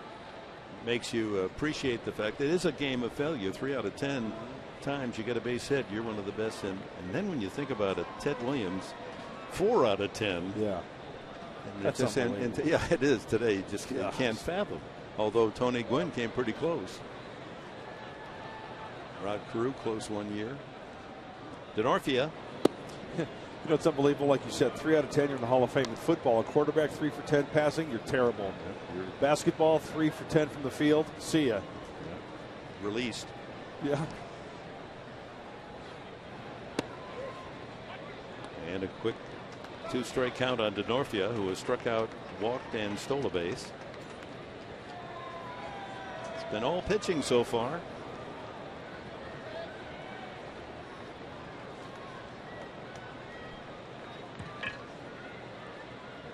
Oh, a weak wave and a miss.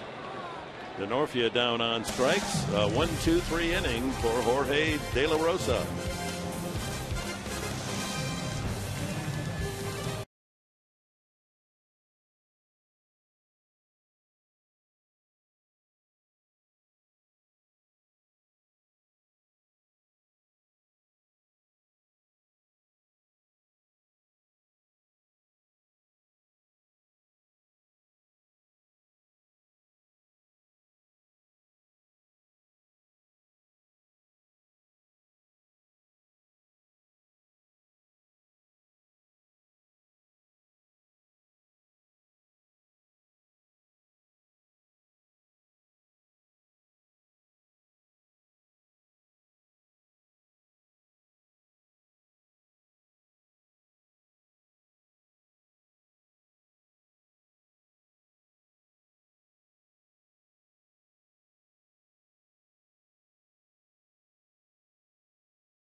Diego Military Opening Day on Fox Sports San Diego is proudly presented by Northrop Grumman, by Saquon, real friendly, real close, and by the Aramco Group, purchase, refinance, reverse.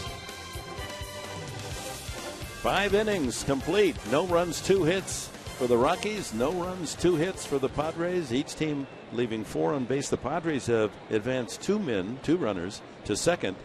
The Rockies have not had a man in scoring position as yet. Fowler leads it off with Tulowitzki and Kadire to follow here in the top of the 6th. De La Rosa coming in and checking that finger that was pinched trying to bunt. Had no trouble, however, in the last of the 5th inning, retiring the side in order. Fowler, a terror from the left side, 6 home runs already this year, but 1 for 9 right-handed. 2-1. He walked in the 3rd. Richard has walked 2 and struck out 3. Comes a changeup, stay on top of it. Good pitch.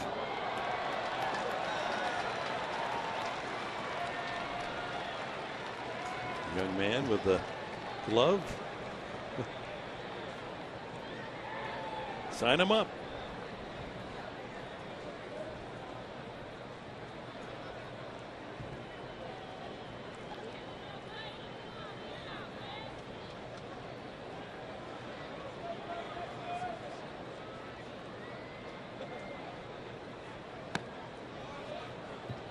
And the count full again to Fowler.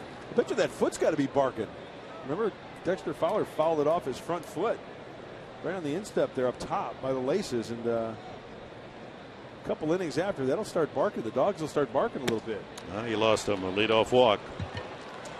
Hey, Padre fans, become a part of the Padres organization with the Padres Baseball Club membership. Choose the membership and ticket plan that fits your needs and enjoy exclusive events, benefits, and discounts all year long. Visit Padres.com/membership or call 619-795-5555. Become a member today. See, just in general, it's hard to even assimilate benefits, the way we are. Discounts, we maybe right. now and then you get a discount, but we just struggle along. We just do our job 9 to 5. Hey, we get in free, don't we? Yeah, it's the best ticket in town, isn't it? Tulowitzki. 0-1. Come to a game free and great seat, just like the general said. This is a great spot to see a game. Get to sit next to people that know the game so well. Mark Grant, Mark Sweeney, Tony Gwynn later. A walk and a ground out for Tulowitzki. Fowler, a good base runner.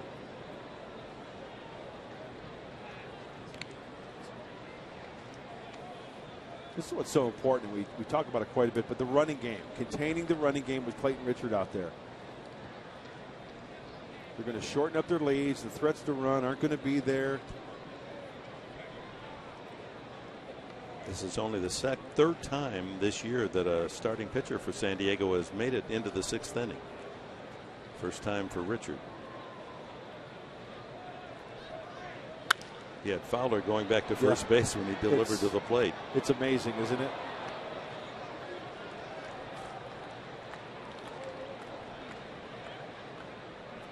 That's something a left-hander can work on each and every day, and I'm surprised more left-handers don't do that. Got to better your move. I mean, that's just one other weapon in your arsenal that you could use each and every time out.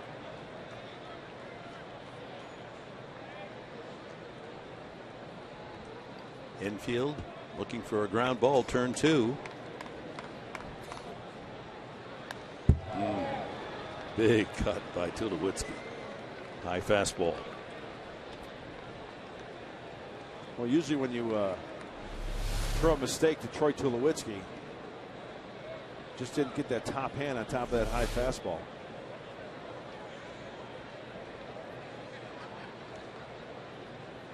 Three home runs for Tulowitzki. Club lead in RBIs with 11. Perennial All-Star.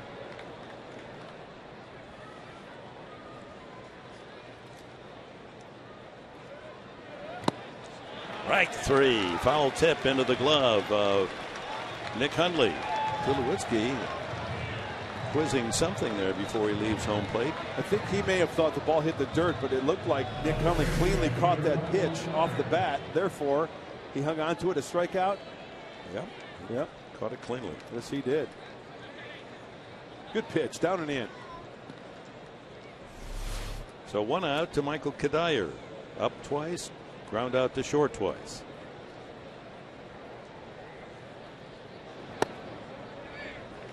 A little low.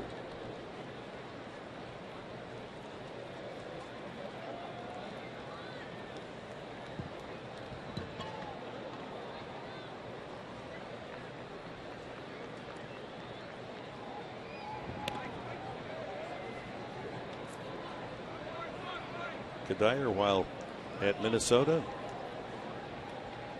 amassed over 1,000 base hits. Came over to Colorado last year. Good job, good bat. 2-0. He had a super season back in 2006 with the Twins, knocked in 109 runs, hit 24 homers. Best home run year in Minnesota was 4 years ago, hit 32. Oops, 3-0. Hey, we're going to throw out the Twitter question again for you so you can get involved. Which NL team is going to lead in home runs in your opinion? Hashtag Reds home run, hashtag Rockies home run, hashtag Braves home run, or hashtag Nationals home run. Get involved, get on Twitter, let us know. Green lighted, 3-0. Did I hear a tweet? Yeah, they're coming in fast and furious. Who do you think will hit the most home runs? Well, judging by where Colorado plays their home games, they're always a favorite. I think the Yankees are going to be. That's a haven for the home run. You're most certainly correct on that. 3-1. And he walks him. So the first time today, the Rockies, on the wildness of Richard, have a man in scoring position. Fowler walked, and now Kadire a 1-out walk. And a little breather, a little talk to from pitching coach Darren Balsley as he strolls out to the mound. Maybe he detected something in his delivery, or just a little review, maybe scouting report to Jordan Pacheco. Padres bullpen, some stirring out there. Looks like Andrew Kashner is the first to peel off the jacket and start throwing. It is the hard-throwing right-hander Kashner.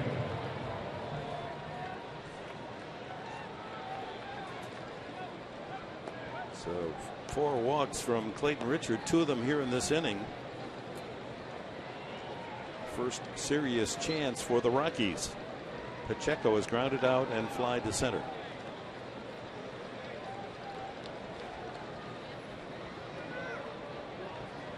Boy, all his walks this afternoon for Clayton Richard, Dick, has been to the 2, 3, and 4 hitter.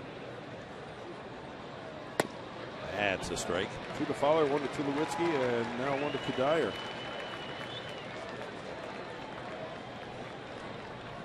Infield set for 2.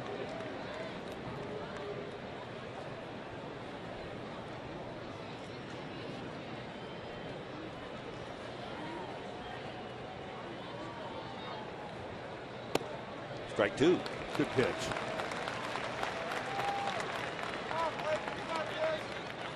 Well, nothing better. A better compliment to your pitching coach when they have a visit. You quickly get ahead 0-2. You got to love that. This is where Nick Hundley's got to be on his toes, or maybe on his knees, right? That breaking ball in the dirt to smother it. 2 strikes. Way upstairs.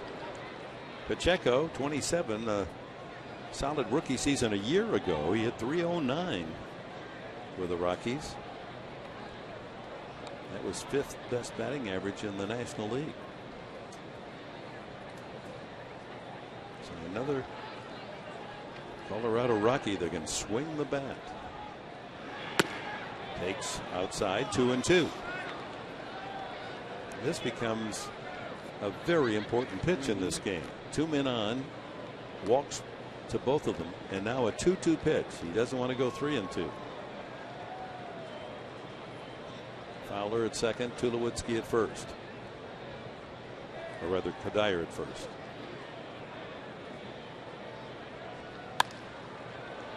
Slap foul.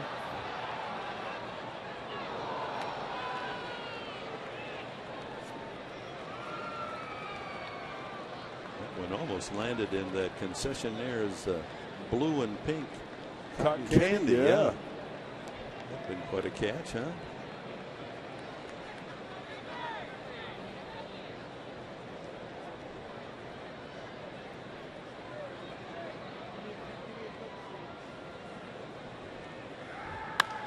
And another foul.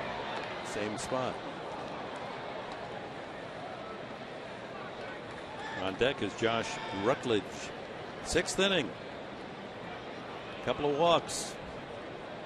The Rockies have a chance to break the scoreless tie. That's why infielders, ground ball to your right or left, get dirty.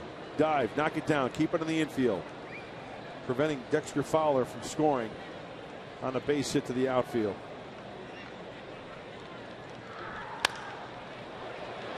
Bobbled by Jerko. The quick throw to first. Dug out by Alonso. Ooh. Jerko trouble at both ends. Fielding cleanly and the throw in the dirt. Alonso saved him as the runners move up. Well, Clayton Richard induced the grounder in between Hoff and Jed Jerko. Sure, it would have been nice to try to get two there, the force at second base, but now Rockies have to come up with a 2-out knock with runners at second and third. Bottom line there, that's a big out. And credit Yonder Alonso. That's not one of those short picks. That was one of those in-betweeners. That could be a tough play. He just improves with a glove with every outing. Now it's Josh Rutledge, struck out and fly to right. Swing and a miss.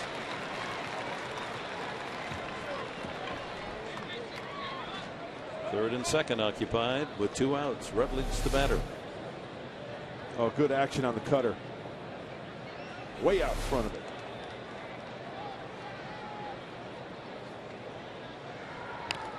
And Richard ahead, 2 strikes.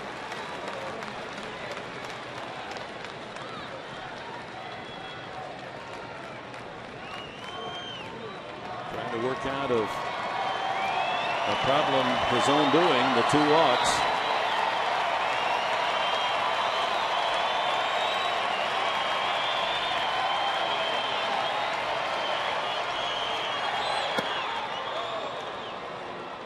Put a little extra on that. 92 miles an hour. And thank goodness, good reaction from Nick Hundley. You know, you're in a squat right behind home plate. You're anticipating something down and in. All of a sudden, you get a 92, 93 mile an hour here, the opposite end, up and away. 103rd pitch for Clayton Richard. Tried that breaking ball low and in, taken by Rutledge. Another deep count, 2-2. One has to feel this is his last inning. Over 100 pitches. Cashner is ready when needed.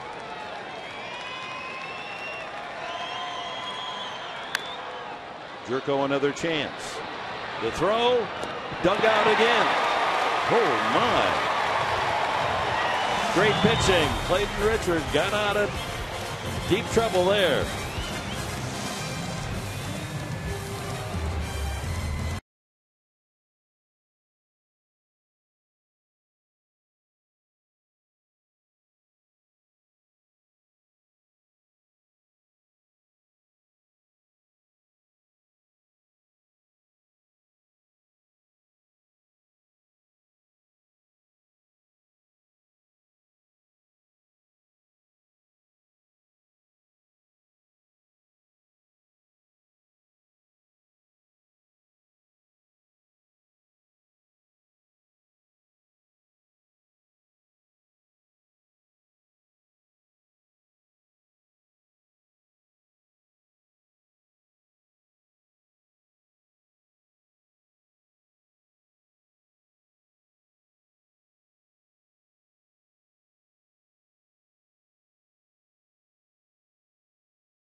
And Military Sunday as the Padres and their fans salute.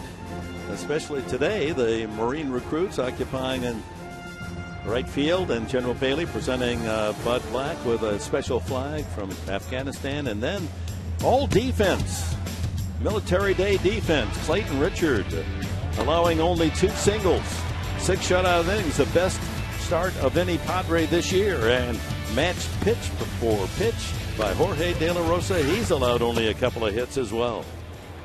We go to the last of the 6th inning, and Cabrera leads it off for San Diego with Alonso and Guzman to follow.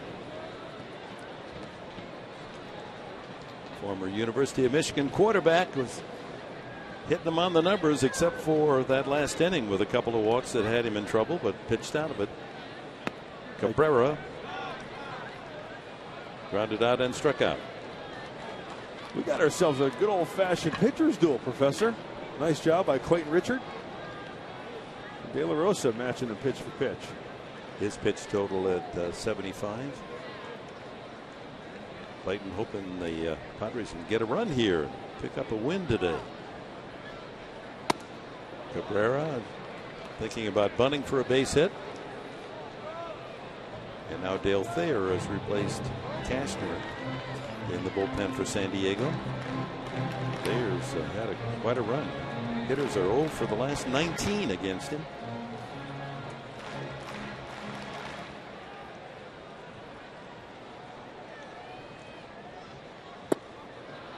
That off speed has just baffled the Padre hitters from De La Rosa. I think because of the velocity being down a couple ticks, as I mentioned earlier, that De La Rosa is feeling much more comfortable with his secondary pitches, that being the slider and the changeup. Cabrera with 4 hits last night, the 3rd time in his career. He's managed 4 in the game.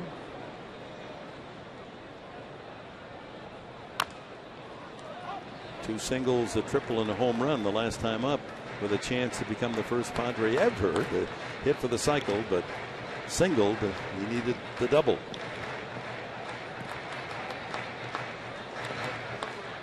.344 times a Padre has had 3 of the 4 hits. Couldn't come up with that elusive 4 for the cycle. Here are the identical numbers here in the last of the 6th inning. And the count 2-2 on Cabrera.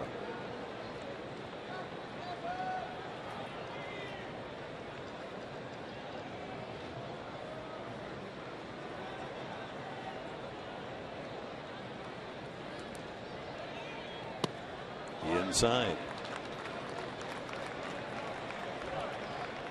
Coming into this game again, Cabrera striking out only 8% of the times, and last year was 25% of his at-bats. So he's really improved in making contact. And hopefully he can keep that up over the long haul of the season. Especially from that left side. He's improved.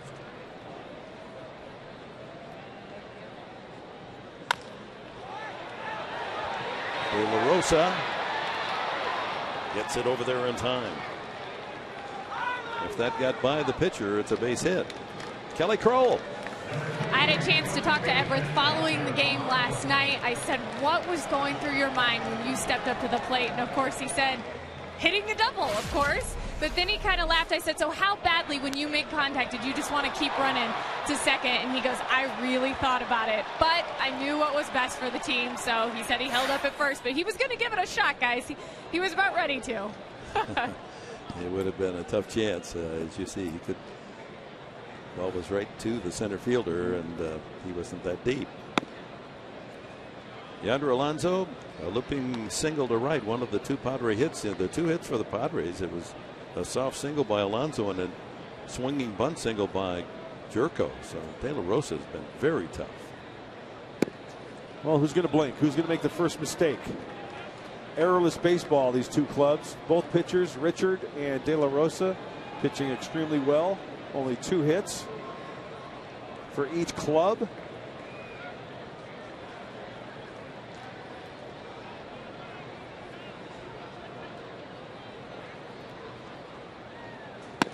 And a little off the mark here. De La Rosa 3-0. Hey, De La Rosa can show his emotions out on that mound as well. after throwing that pitch. He's walked 2, struck out 6. Guzman on deck.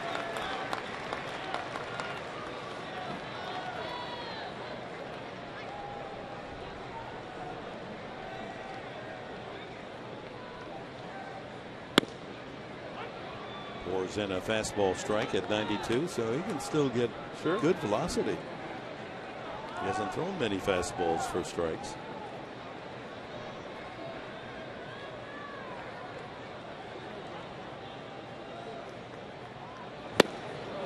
And another challenged him, also at 92.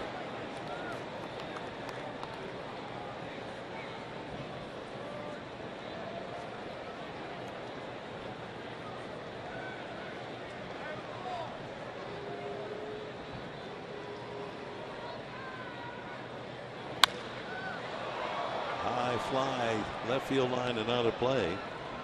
Boy, another evidence of how those calendar pages get flipped over quicker and quicker. You know who's 72 today? Pete Rose. No 72 years old today. Wow.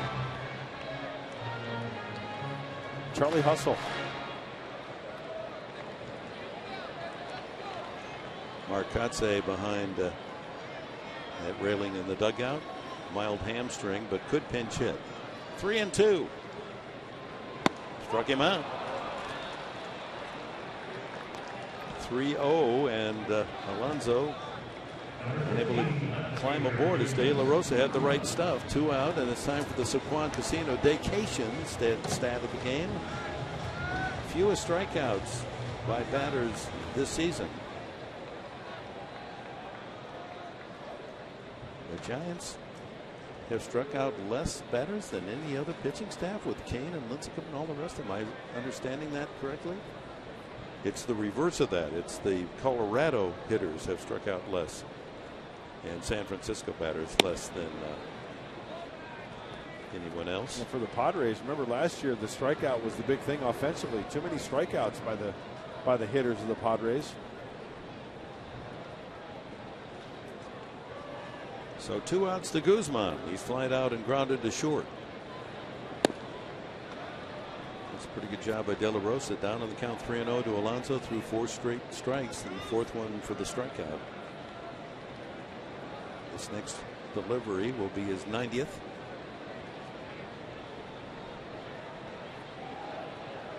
Just 2 hits aside, 2 singles for each team.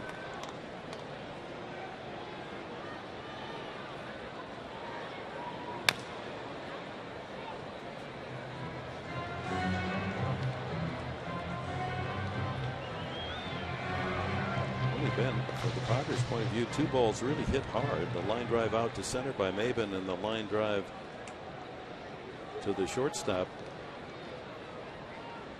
by Amarista.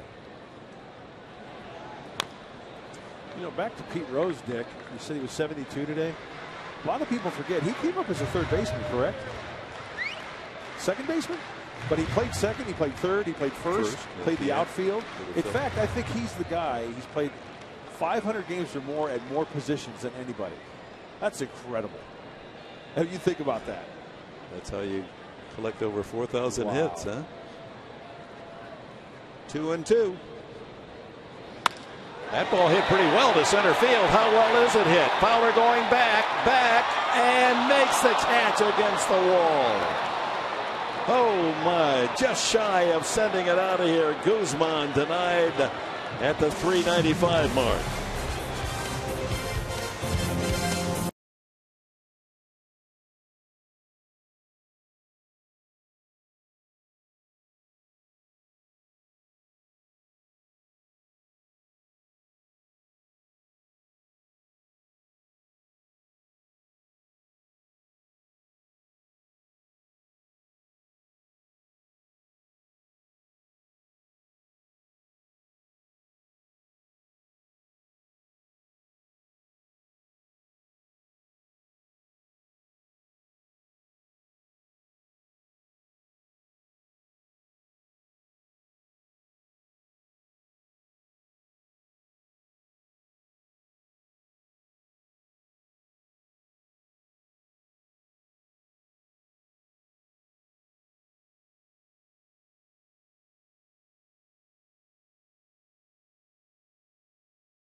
Talk about Clayton Richard, boy, gave the team a start they really needed. Yeah, a big start for Clayton Richard, and he came out firing, and I love the fact to eat up innings, especially, and he pitched a whale of a ball game into the sixth. Punched out 4, did not allow a run. That's why we sit scoreless here at the top of the seventh inning. What we see in the post-game show, you'll hear from the manager, Buddy Black, and our instructional today.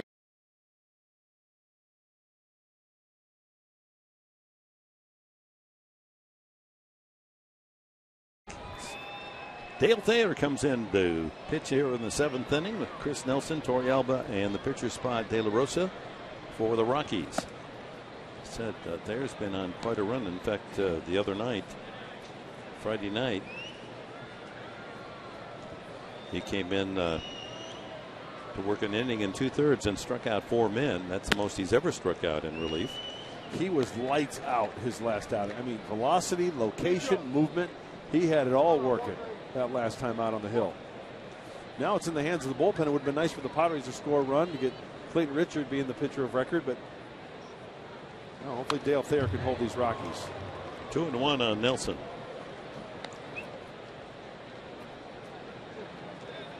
Thayer has really complemented what was already one of the strengths of this Padre team, the bullpen. Last year was 2-2 with a 3.43 ERA, pitched in 64 games, had 7 saves. When Houston Street was on the DL, Thayer the closer, but falls behind 3-1 to Nelson.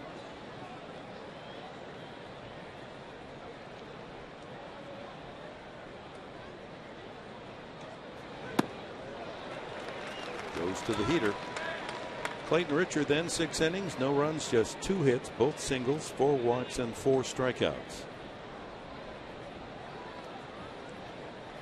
Ottavino and Lopez, 2 right-handers throwing in the bullpen for the Rockies. What did you say? Ottavino? That's not good. We're out of. I didn't say out of. I said Otto. Oh, okay. I was going to say. Yeah, I know. Ottavino? That's no bueno. Out of play. Especially for you, Professor, huh? Yeah, that would make it a bad day, wouldn't it? Bad enough the Titanic and the Lincoln assassination on this day. Ottavino?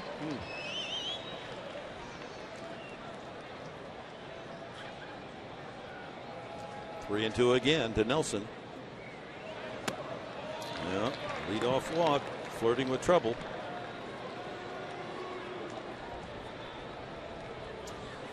Well, Yonder Alonso playing first base today. We have seen him make a couple picks. But first, let's go back to that tag. He was picked off, and he went up to Clayton Richard and said, hey, you know what, guy? My bad. We'll get him next time.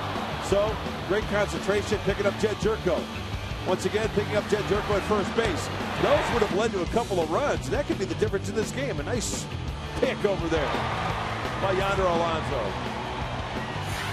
Those are those in-between hops that are tough to pick. Jerko again on the grass here as Torrealba digs a toe hold. Padres think that here in the 7th inning that Walt Weiss is going to play for a run, and they're right as he squares the bunt and takes a strike. Clayton Richard walked the leadoff man in the last inning and also walked Kadire, but pitched out of it. Now Thayer with the leadoff man aboard on a free ticket. Well, he's got to be aware of the second pitch, the bunt being taken off. Probably, yeah, he's squaring, but there's always that chance. You know, the manager sometimes, just sometimes, might say, okay, first couple of pitches, let's give it a whirl. We've got some action going now. The pitcher thinks, okay, he's going to bunt, going to lay it in there. You get the free swing. Next thing you know, you make a mistake, and the Rockies got some action. It's like the way he's set up in the box, so he's going to be bunting again.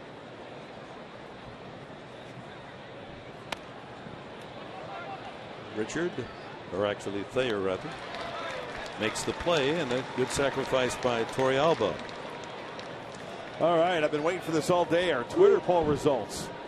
I'm on the edge of my seat. Which team will lead the NL in home runs according to you out there? Whoa, 59% of you say the Cincinnati Reds.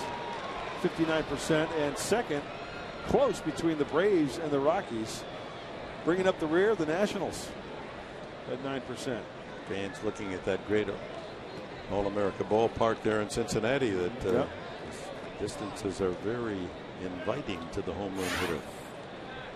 Todd Helton, the veteran first baseman, the pinch hitter for De La Rosa. 1 out. Nelson at second base. Strike.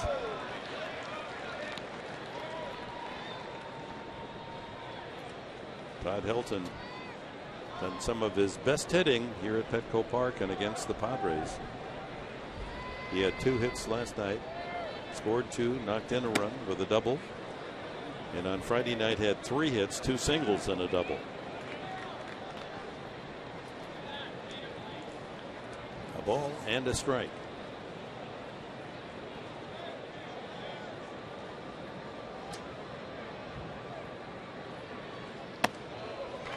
Backs him off the plate with a 92-mile-an-hour fastball.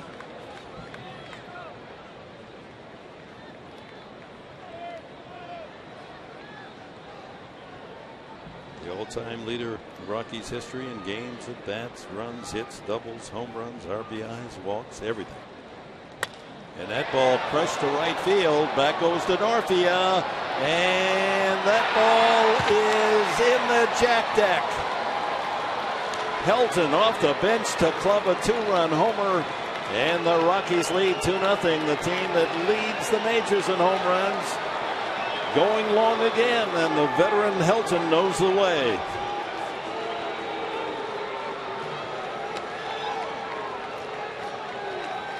Well, we just saw that graphic before. Todd Helton hit the home run. In his career as a pinch hitter, 160. That is a slider that goes right down and into the wheelhouse of Todd Helton, speeding up his bat. Christian Norfia gives it the old college try, and it just makes it over for the 2-run shot. First home run of the season for Helton, and as a pinch hitter, only his second in his career. That's somewhat surprising. Of course, he's starting most of the time. Right. That's why. And we mentioned it earlier. You've got a bench of Todd Helton, Julian Rosario's hit 4 home runs, and Carlos Gonzalez 3 home runs. That's a lot of power just waiting to be used. And now Fowler batting, or Eric Young batting left-handed, and so will Fowler. Christian Norfia doing a great job trying to climb up that soda. There's about a 3 feet room on the top of that auxiliary scoreboard, and it landed there. And there's a home run that would not have been one last year. They moved the fences in for those of you watching action here for the first time around the world. Fences there where that home run left the ballpark are about 10, 11 feet closer than they were a year ago. And Helton takes advantage.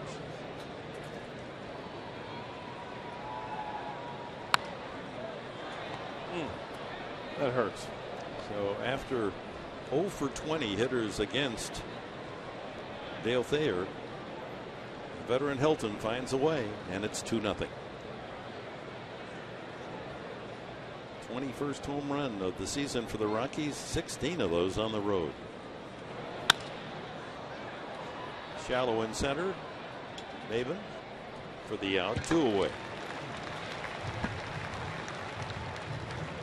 This copyrighted telecast is presented by authority of the San Diego Padres and may not be reproduced or retransmitted in any form. The accounts and descriptions of this game may not be disseminated without the express written consent of the San Diego Padres. 2 outs to Dexter Fowler. He's walked twice, batting right-handed, and flied out. I mentioned earlier, dangerous from that left side. All 6 of his home runs hitting left-handed.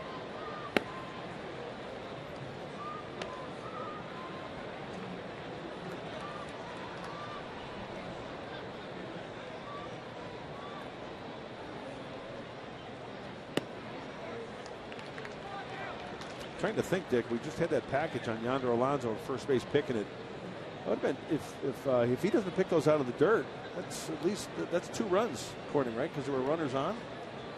Runner on second, runner on third. So picking up his infielders and saving some runs. Quick count, I think. That's 10 home runs against Padre pitching by the Rockies in 6 games.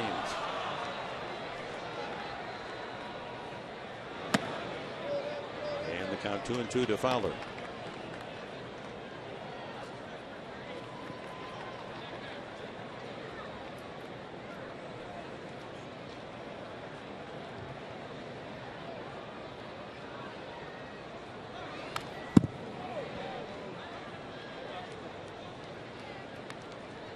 Padres have hit 6 home runs all season, 21 now for the Major League leading Colorado Rockies.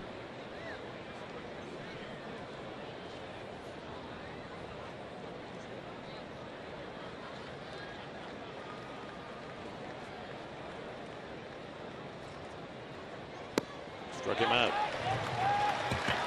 Only 1 hit, but a big one.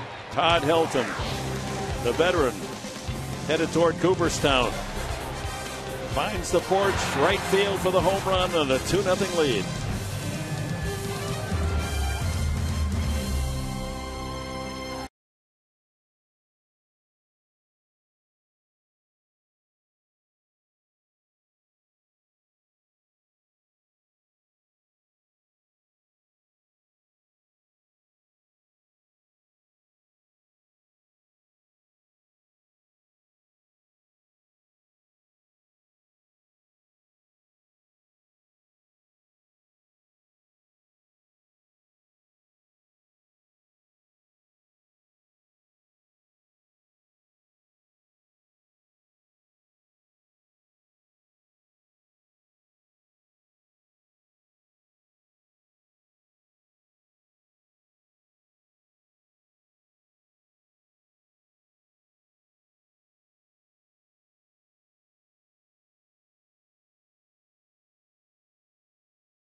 Made a bit gloomier by Todd Helton's pinch hit home run, his 355th career homer, as he continues to tear apart Padre pitching in his career and loves to hit at Petco Park, where his career average is 340 plus. Wilton Lopez comes in out of the bullpen. Jorge De La Rosa, 6 innings, no runs, 2 hits, 2 walks, 7 strikeouts. We saw Lopez on Friday night, and the Padres scored a couple of times against him. Jerko singled and an RBI double by Hundley, and Venable singled in Hundley. Padres hope they can get to him now. They're down 2-0. Jerko to lead it off.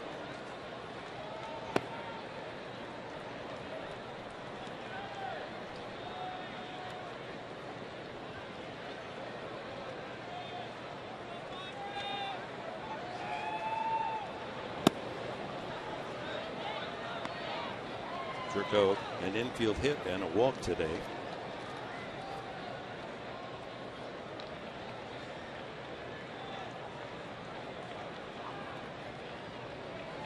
Countryman of Everett Cabrera, Nicaragua. Lopez, 2-1.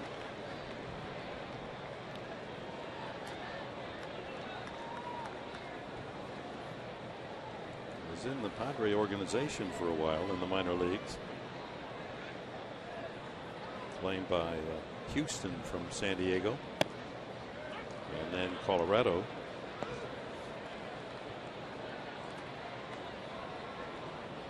Traded for him.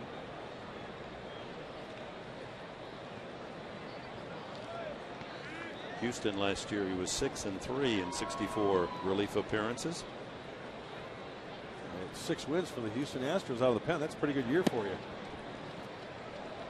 Some people wondered if they won 6 all year in Houston. Yeah, tough year. Jerko trying to get on there to start something here in the bottom of the 7th inning. It's 3-2 the count.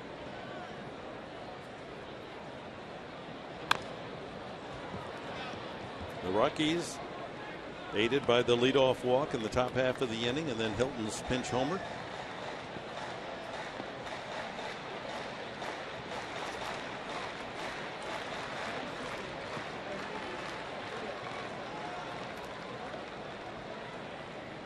Anthony Bass getting loose in the pen for the Padres.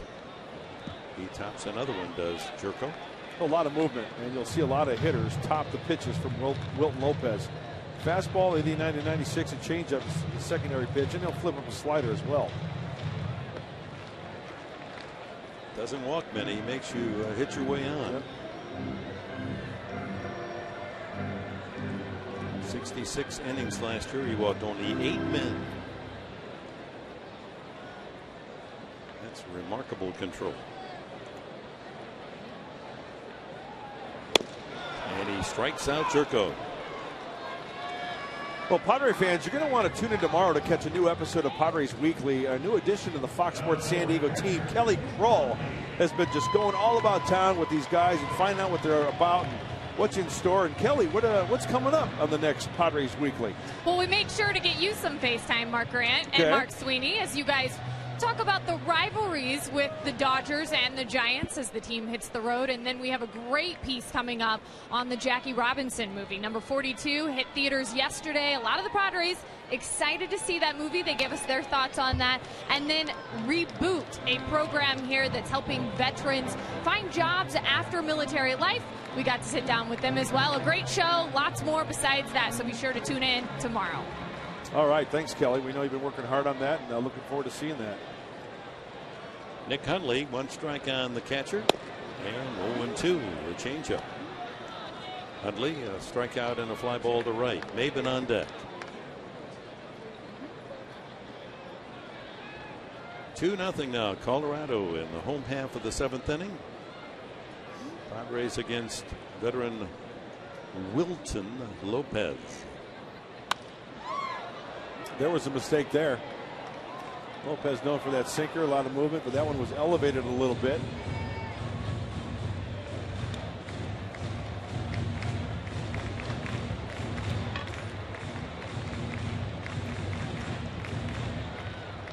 Working their way down toward the bottom of the order, the Padres. And Hundley chases in the dirt. Lopez strikes out both Jerko and Hundley. Changeup. Boy, Lopez has got really good arm action, and you look out of the hand, that's the changeup grip. And it's perfect location as well. You don't have to throw a strike if you're heading the count with that pitch, and he does just that. Bounces it. Nice scoop up right there by Yorbi Torrealba. Cameron Maben took a 3rd strike and lined out to center field against De La Rosa. said we're working toward the bottom of the order. We might see Kyle Blanks just recalled from Tucson.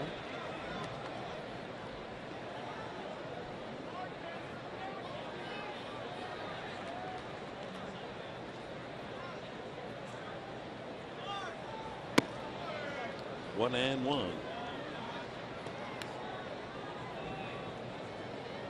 2 strikeouts for Lopez, so that's a total of 9 Padres that have struck out today.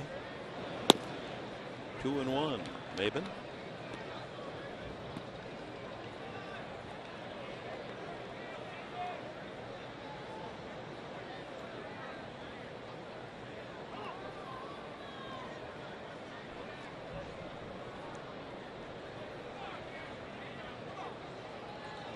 And Marista would be next.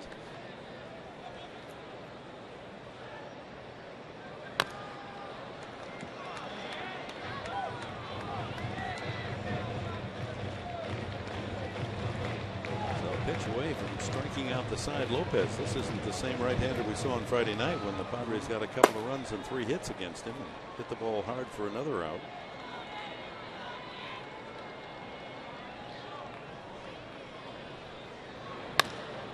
Pulled to third. Nelson is there. Pacheco with a short hop, and Maben out by 3. Padres go in order in the 7th.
DI with a keen eye on his men. Well, it means a lot to the players, and the veteran Mark Kotze gets a special good feeling about being here on Military Sundays. Small little token of our appreciation. It's the least that we can do to bring 9 servicemen out with us onto the field and recognize what they do to provide our freedom. It's an honor to stand next to them and be able to do that for them. And that, of course, each Padre, as they are introduced, there is a military person there at that position. There's Yonder Alonso talking with a Marine that was there at first base to greet him. He's able to say thank you. And Denorfia out in right field. Special touch. That is a nice touch, isn't it? Well done. New pitcher for the Padres, Anthony Bass, facing Troy Tulowitzki, who swings at the first pitch and fouls it back. Tulowitzki has walked, struck out, and grounded to third. Bass's numbers in 4 games this year. Well, the Padres, a bloop and a blast from getting back into this one. It's so important as we take a look at Will Venable now patrolling center field for Anthony Bass to throw up a 0. Keep it at 2. Venable in the double switch. You can put him in the 9th spot in the batting order. He'll hit second, bottom half of the 8th inning.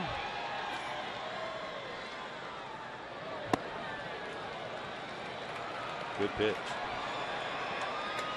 Still a little drizzle here at Petco Park. Just a light mist. Well, I know what I'm getting Kelly Kroll for her birthday. An umbrella. A brownie, as they say in Britain. Is that what they say? Is that what they call it? A brownie.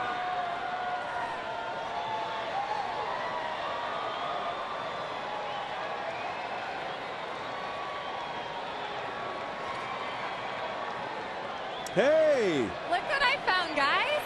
Who gave that to you? But, Mark, I would like a pink one, maybe. That's my favorite color. So if you could look for that, that'd be awesome. All right. 2-2 now to Tulowitzki as fans trying to generate some noise here with the wave.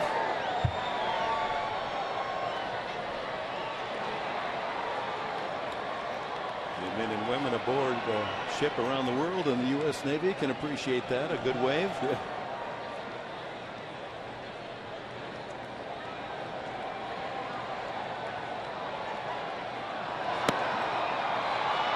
Fastball inside on the count full to Tulowitzki with Kadire and Pacheco scheduled here in the Rocky 8th inning.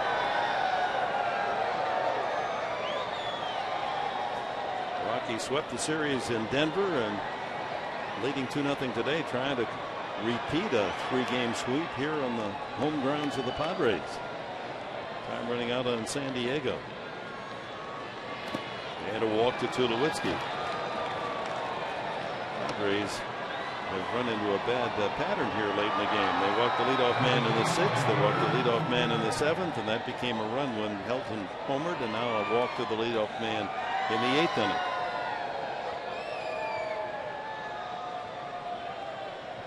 Kadire grounded out twice to short, and he walked in the 6th inning.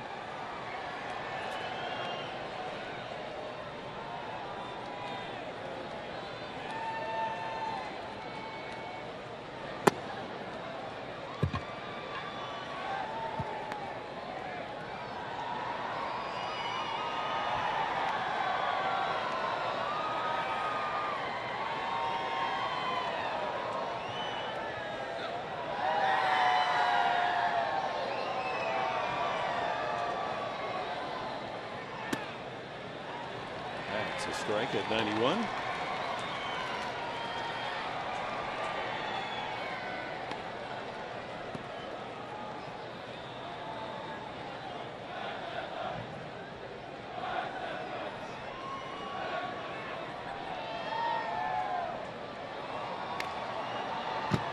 And a ball, 2 strikes now to Kadire. Tulowitzki at first base. No one out here in the top of the 8th. 2-0 the Rockies on Helton's pinch 2-run home run.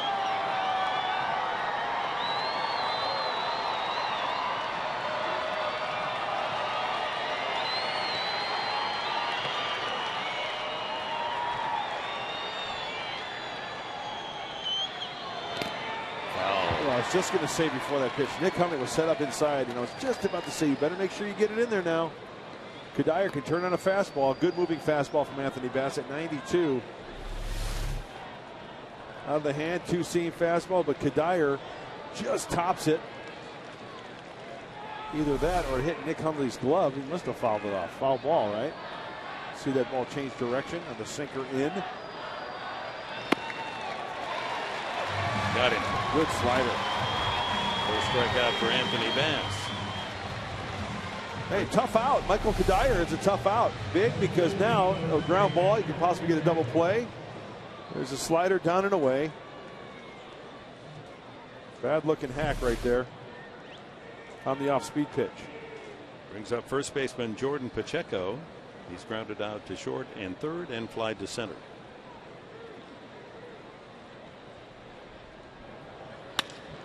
Lines this one to right, charged by Denorfia, and he makes the catch. Tulowitzki returning to first base.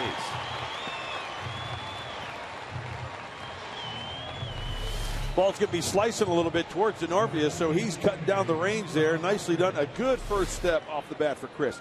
That was not hit on the sweet spot. You can hear it off the end of the bat. It's going to die a little bit like a dying quail out there in shallow right. So picking up his pitcher, Anthony Bass. Rutledge just struck out, flying to right, and grounded to third, 0 for 3.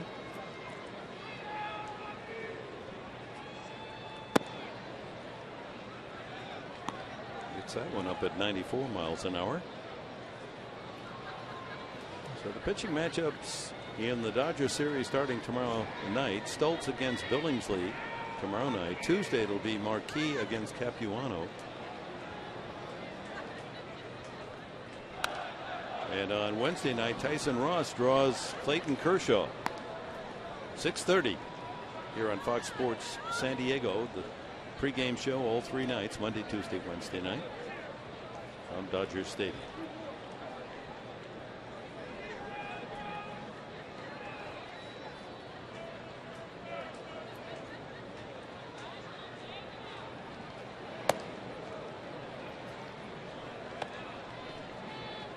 Two balls and a strike.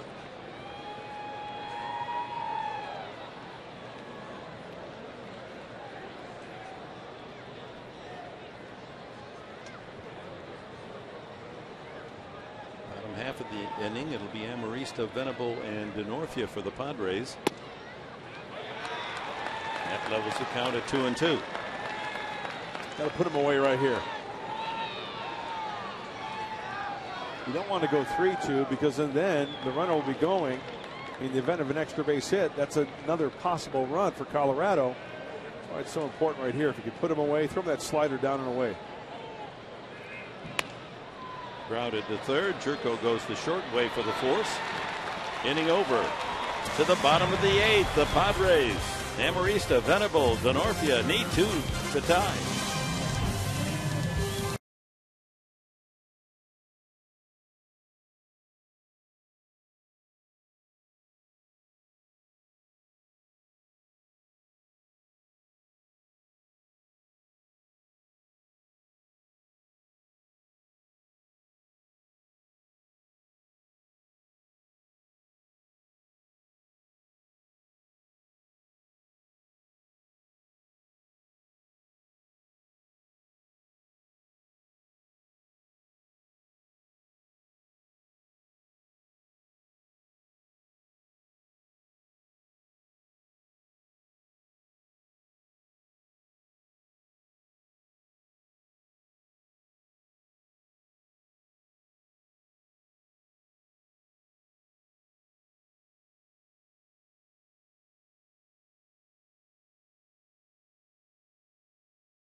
Day on Fox Sports San Diego is proudly presented to you by Northrop Grumman and by Petco, where the healthy pets go.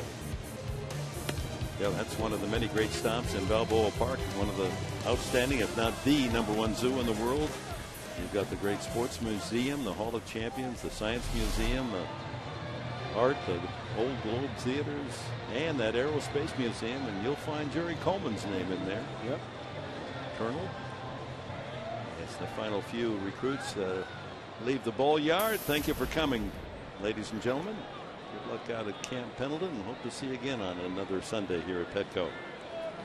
Matt Belisle comes in the bottom of the 8th inning. Amarista leads it off for the Padres. Padres with only 2 hits. Neither hit very hard. A looping single to right by Alonso, and then scratch swinging bunt single by Jerko. Lopez retiring the side in order, so the Padres have been mowed down 11 straight hitters. Their last base runner was a 1-out walk to Jerko back in the 4th inning. 2-1. 21,337 at Petco. don't know if the military are included in that total attendance or not. I think they're here as our guests, not as a paid attendance.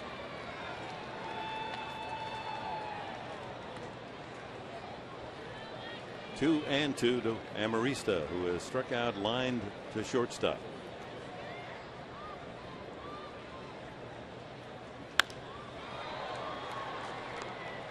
Bella worked an inning last night, gave up a run and a couple of hits. Single to Alonso in the RBI double by the man he faces here, Amarista. Pretty much know what you're going to get from Matt Bilal. He's going to come at you aggressively, fastball, slider. He relies on control. He's about 90, 91 on the fastball, trying to peck away at that outside corner.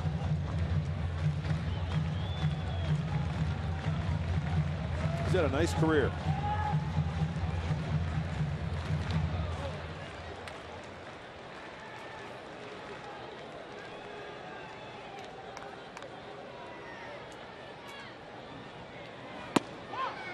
Oh, that looked inside. Called strike 3 on Amarista.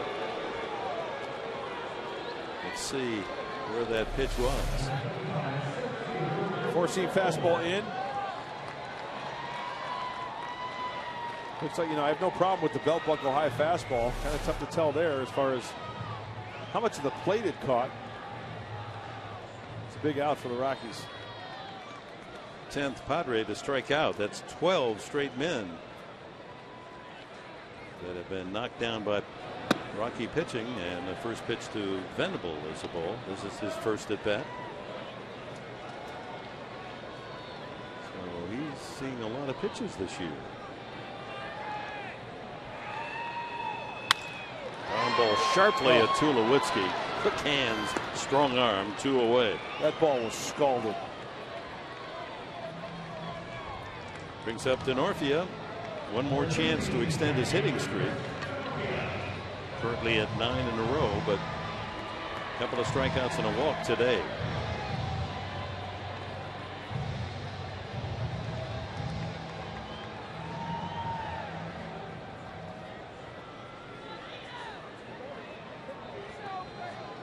And Cabrera behind him has a 5-game hitting streak.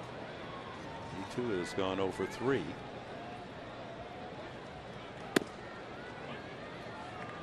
Heart of the plate.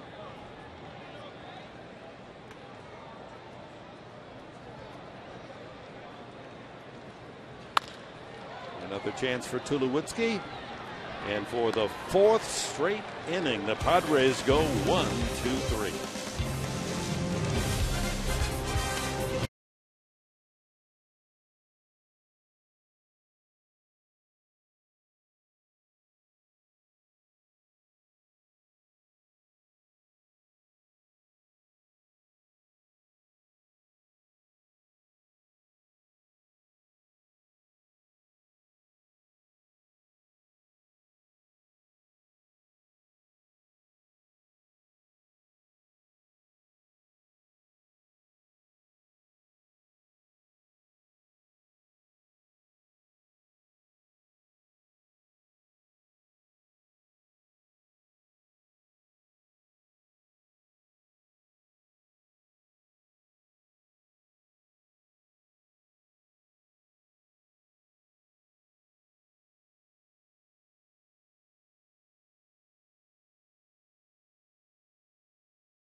Our Carl's Jr. star of the game with one swing, Todd Helton. A 2-run homer. And the Rockies have the only scores of the game on that blast by Helton, his 355th career home run.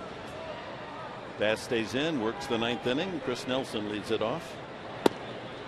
Third baseman has a single and a walk and a ground out to second base. Torrealba and the pitcher spot in the ninth.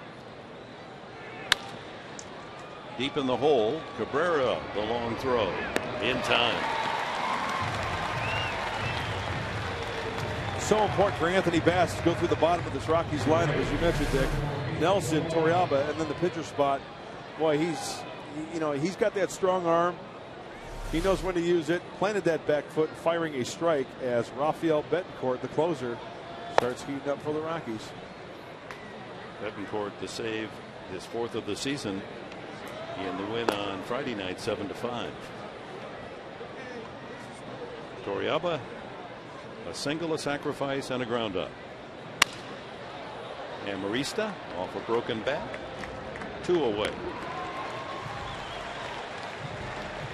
Reed Brignac, left-handed hitting infielder, would be the pinch hitter for Matt Galal.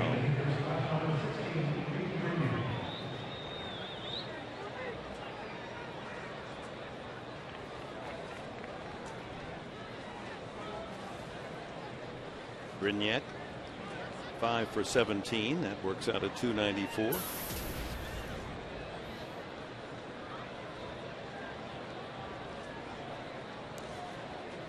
Not many changes in the regular bench players for the Rockies, but this man a new face from last year.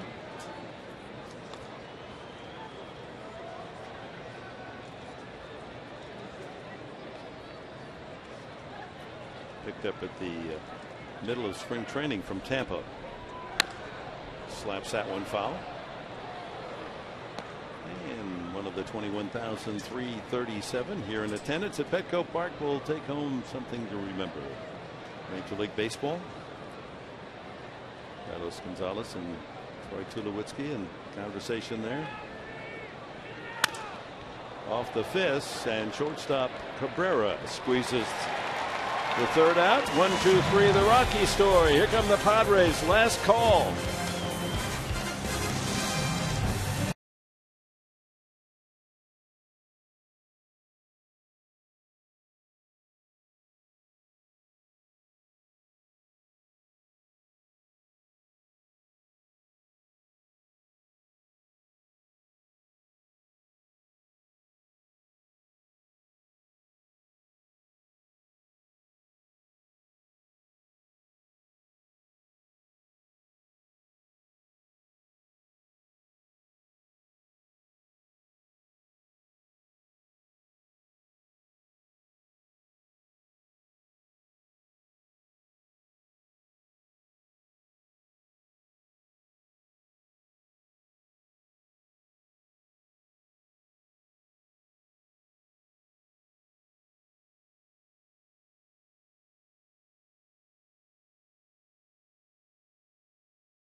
Skyscraper camera atop the Diamond View Towers. Yeah, windshield wipers on the fritz. We need to get somebody on that. Get John Turner on that, for crying out loud. Have him earn his day's pay. Last of the 9th inning. You see that camera. Cabrera, Alonso, and Guzman. Can the Padres come up with a rally? Only 2 hits. 14 straight retired by Rocky pitching, and here's Rafael Betancourt, his 6th appearance of the season. He has 4 saves. Strike thrower, always around the plate. Opponent's only hunting 133 off the veteran right-hander. Very slow and deliberate. Pretty much 2-pitch pitcher, fastball and a curveball. Only 5 hits total in the game, 3 by the Rockies, 2 by the Padres. As the Marines make their march toward the transportation back north to Camp Pendleton.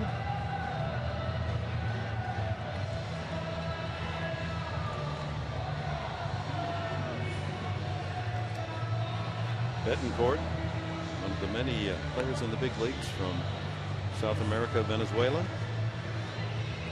He'll turn 38 later this month. His 5th season with the Rockies. Came up with the Cleveland Indians in 2003 and spent 7 years with them. Cabrera turns it around, hits left-handed, where he's had more success, trying to snap that string of 14 straight outs made by the Padres.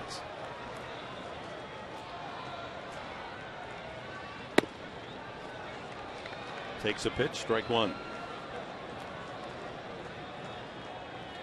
You know you're taken, show bunt, bring that infielder in. Maybe you'll stay there and you get a little more hitting room, especially toward the third baseman Nelson in on the grass.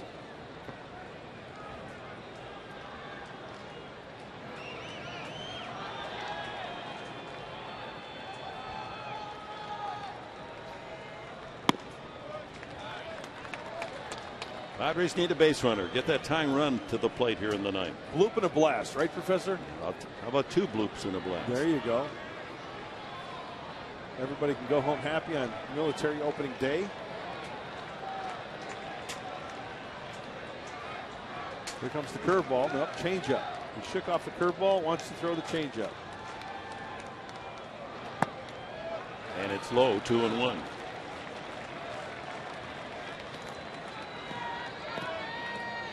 Just 2 singles by the Padres. One in the first inning. Alonso a soft single to right, and the other Jerko a swinging bunt single leading off the second. Nothing since.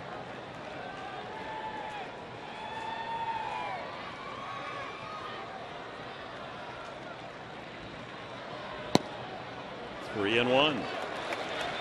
Boy, that old adage, walk is as good as a hit. No that really question. applies here, huh? Yep. Fans trying to help out. Alonso next. Then Guzman.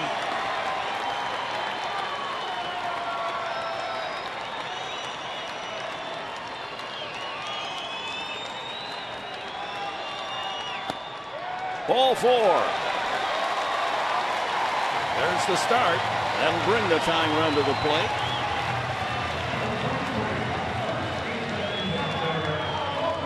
Well, that's where Rafael Betancourt consistently tries to throw the fastball. 3-1, down and away. Did not get the call. Pretty good pitch. Alonso has grounded to short, struck out, and dropped a single into shallow right field his first at bat. 49-year-old Walt Weiss, the first-year manager of the Rockies, pushing all the right home run buttons so far. Ball 1, and Torrealba going to go out and chat with his pitcher. Last year for Betancourt, 39 of 47 save opportunities. He took over when Houston Street came here to San Diego as the closer.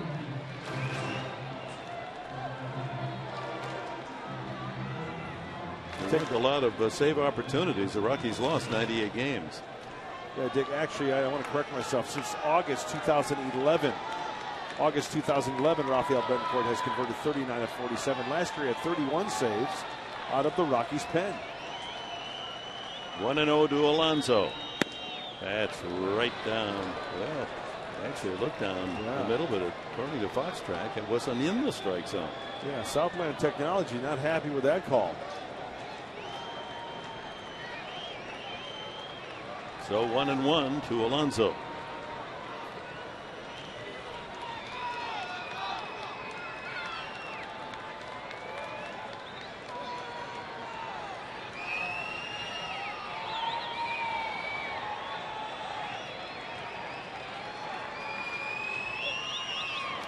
In the dirt. So it should be 3-0.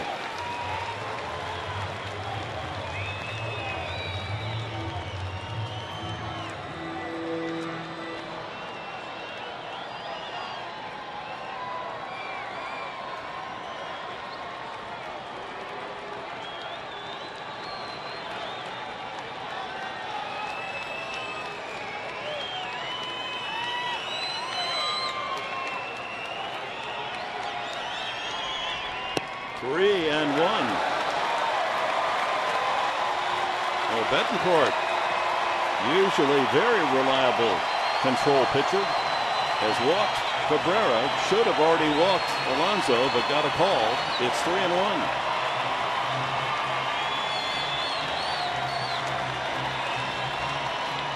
You know, technically that's a balk what Betancourt's doing.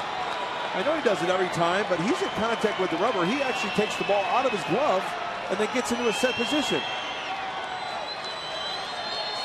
3-1. Ball 4. The Padres getting some help from Betancourt. He walks Cabrera and Alonso. That'll bring the winning run to the plate here in the 9th inning. Well, let's go back to the first pitch. Yonder Alonso trying to keep it away. Torrealba wants to have a chat with him. He gets a call on that one. Should be 2-0. Should be 3-0. But the bottom line here, Betancourt off with his pinpoint control.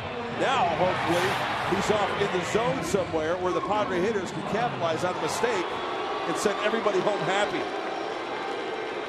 Meeting at the mound, trying to settle down Betancourt, their ace in the bullpen. Guzman just missed a home run his last time up. He sent center fielder Fowler right to the wall in deep center field to make the catch. 1 for 3 in his career facing Betancourt. Jed Churko on deck. Well, in this heavy air, you're going to really have to poke it to get it out of here. Helton just did hit the top of the auxiliary scoreboard in his home run and right. And Guzman crushed one, but died out there at the warning path in deep center.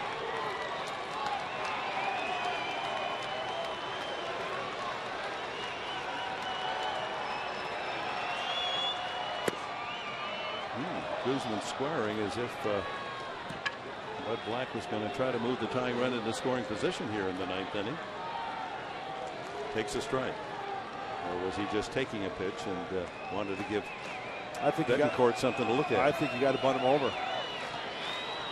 Even though you got the rookie Jerko on deck, you got to get that tying run to second base. Got to get him over. Cannot afford to hit you a double play. Very good bunt. Pacheco back to the second baseman, and the tying run moves into scoring position. Cabrera to third. The one the Padres want to get home, Alonso to second. So Jerko and Hundley will have a chance to tie it here in the 9th. Well, if Jed Jerko ever needed to be patient, it's right here. He has seen the first 3 hitters come up to the plate.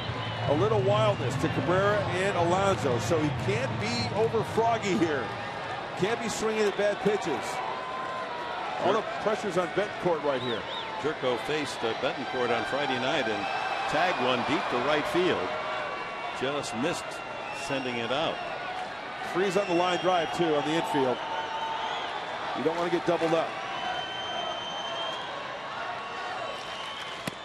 Strike 1. Pitcher's pitch at 90 miles an hour. Marcotte, a mild hamstring pull, came out of the game after one at bat last night, but he's available. Looks like he's getting ready. Might hit for Hundley.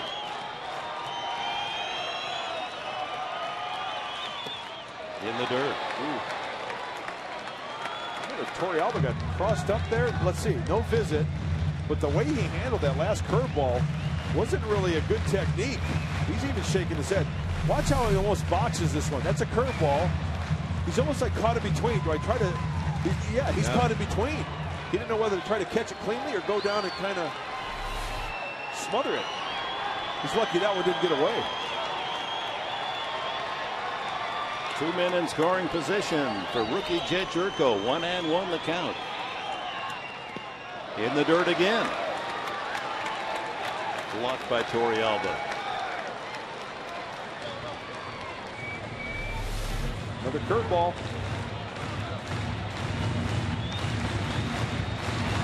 That's at the wicked side bounce, and Torrealba blocking it deeply. That would have been a real favor. Get a run in and move the tying run to third with one out.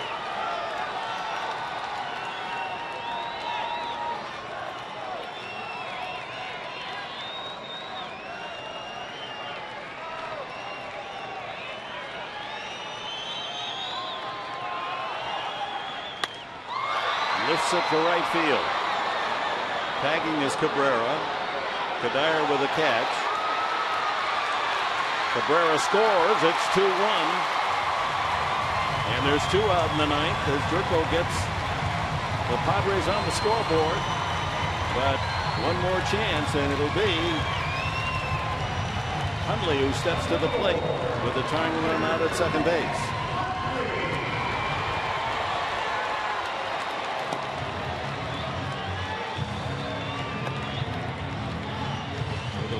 Walk becomes a run. About the 8 of a base hit here in the ninth. The Padres have made it 2-1. As one dramatic walk-off homer in his career, Hundley. Just a nice sharp single to the outfield would be fine at this point. If Hundley keeps it going, Kotze is on deck. The pitcher spot is next. So what you're saying is that a ground ball to the center fielder your favorite quite nicely here? Your favorite. And because that run is so important, Kyle Blank's a big man, but he can run. Replaces Alonso. Blank's just recalled today from Tucson. Carrying the mail, a very important run out there at second to tie the game.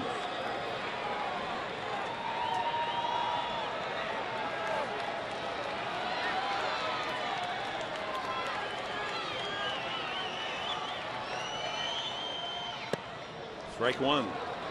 Off speed on the inside corner. You know, as a base runner at second base now, interesting. If there's an infield ground ball and one of the infielders kind of dives, you can't be overly aggressive. That's why you got to pick up Glenn Hoffman. There's a chance you could dive, snare that infield, and if you're overly aggressive, they can get you at home plate. So that's just one of the factors you have to keep in mind as a base runner. And the Padres down to their final strike. The reaction of Hundley. We'd like to have that pitch again.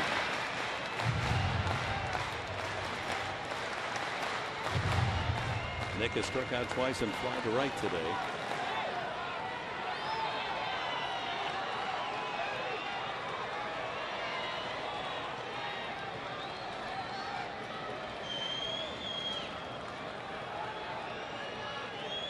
High fastball.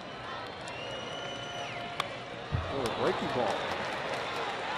Maybe he was trying to decoy the base runners or whatever, but Torrealba gave the high sign with his glove, and as you see out of the hand, that's a curveball.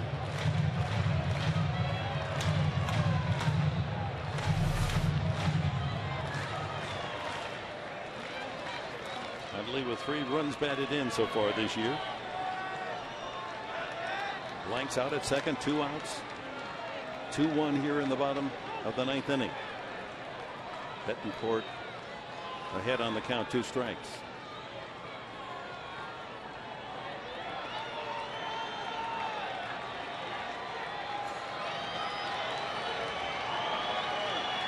I figure that Betancourt's going to waste a pitch here ahead 0-2. Struck him out. And the ball game is over. The Rockies have struck again, 2-1. The final score. The Padres off to their second worst start in history, 2-10. All right, Mike Pomerantz, what do you have for us? Well, you'd hear from the manager, Buddy Black, ahead of the road trip that the Padres will embark on currently. Our instructional today, how to run the bases properly. Mark Sweeney with a little insight, and we'll talk Todd Helton and his heroics today.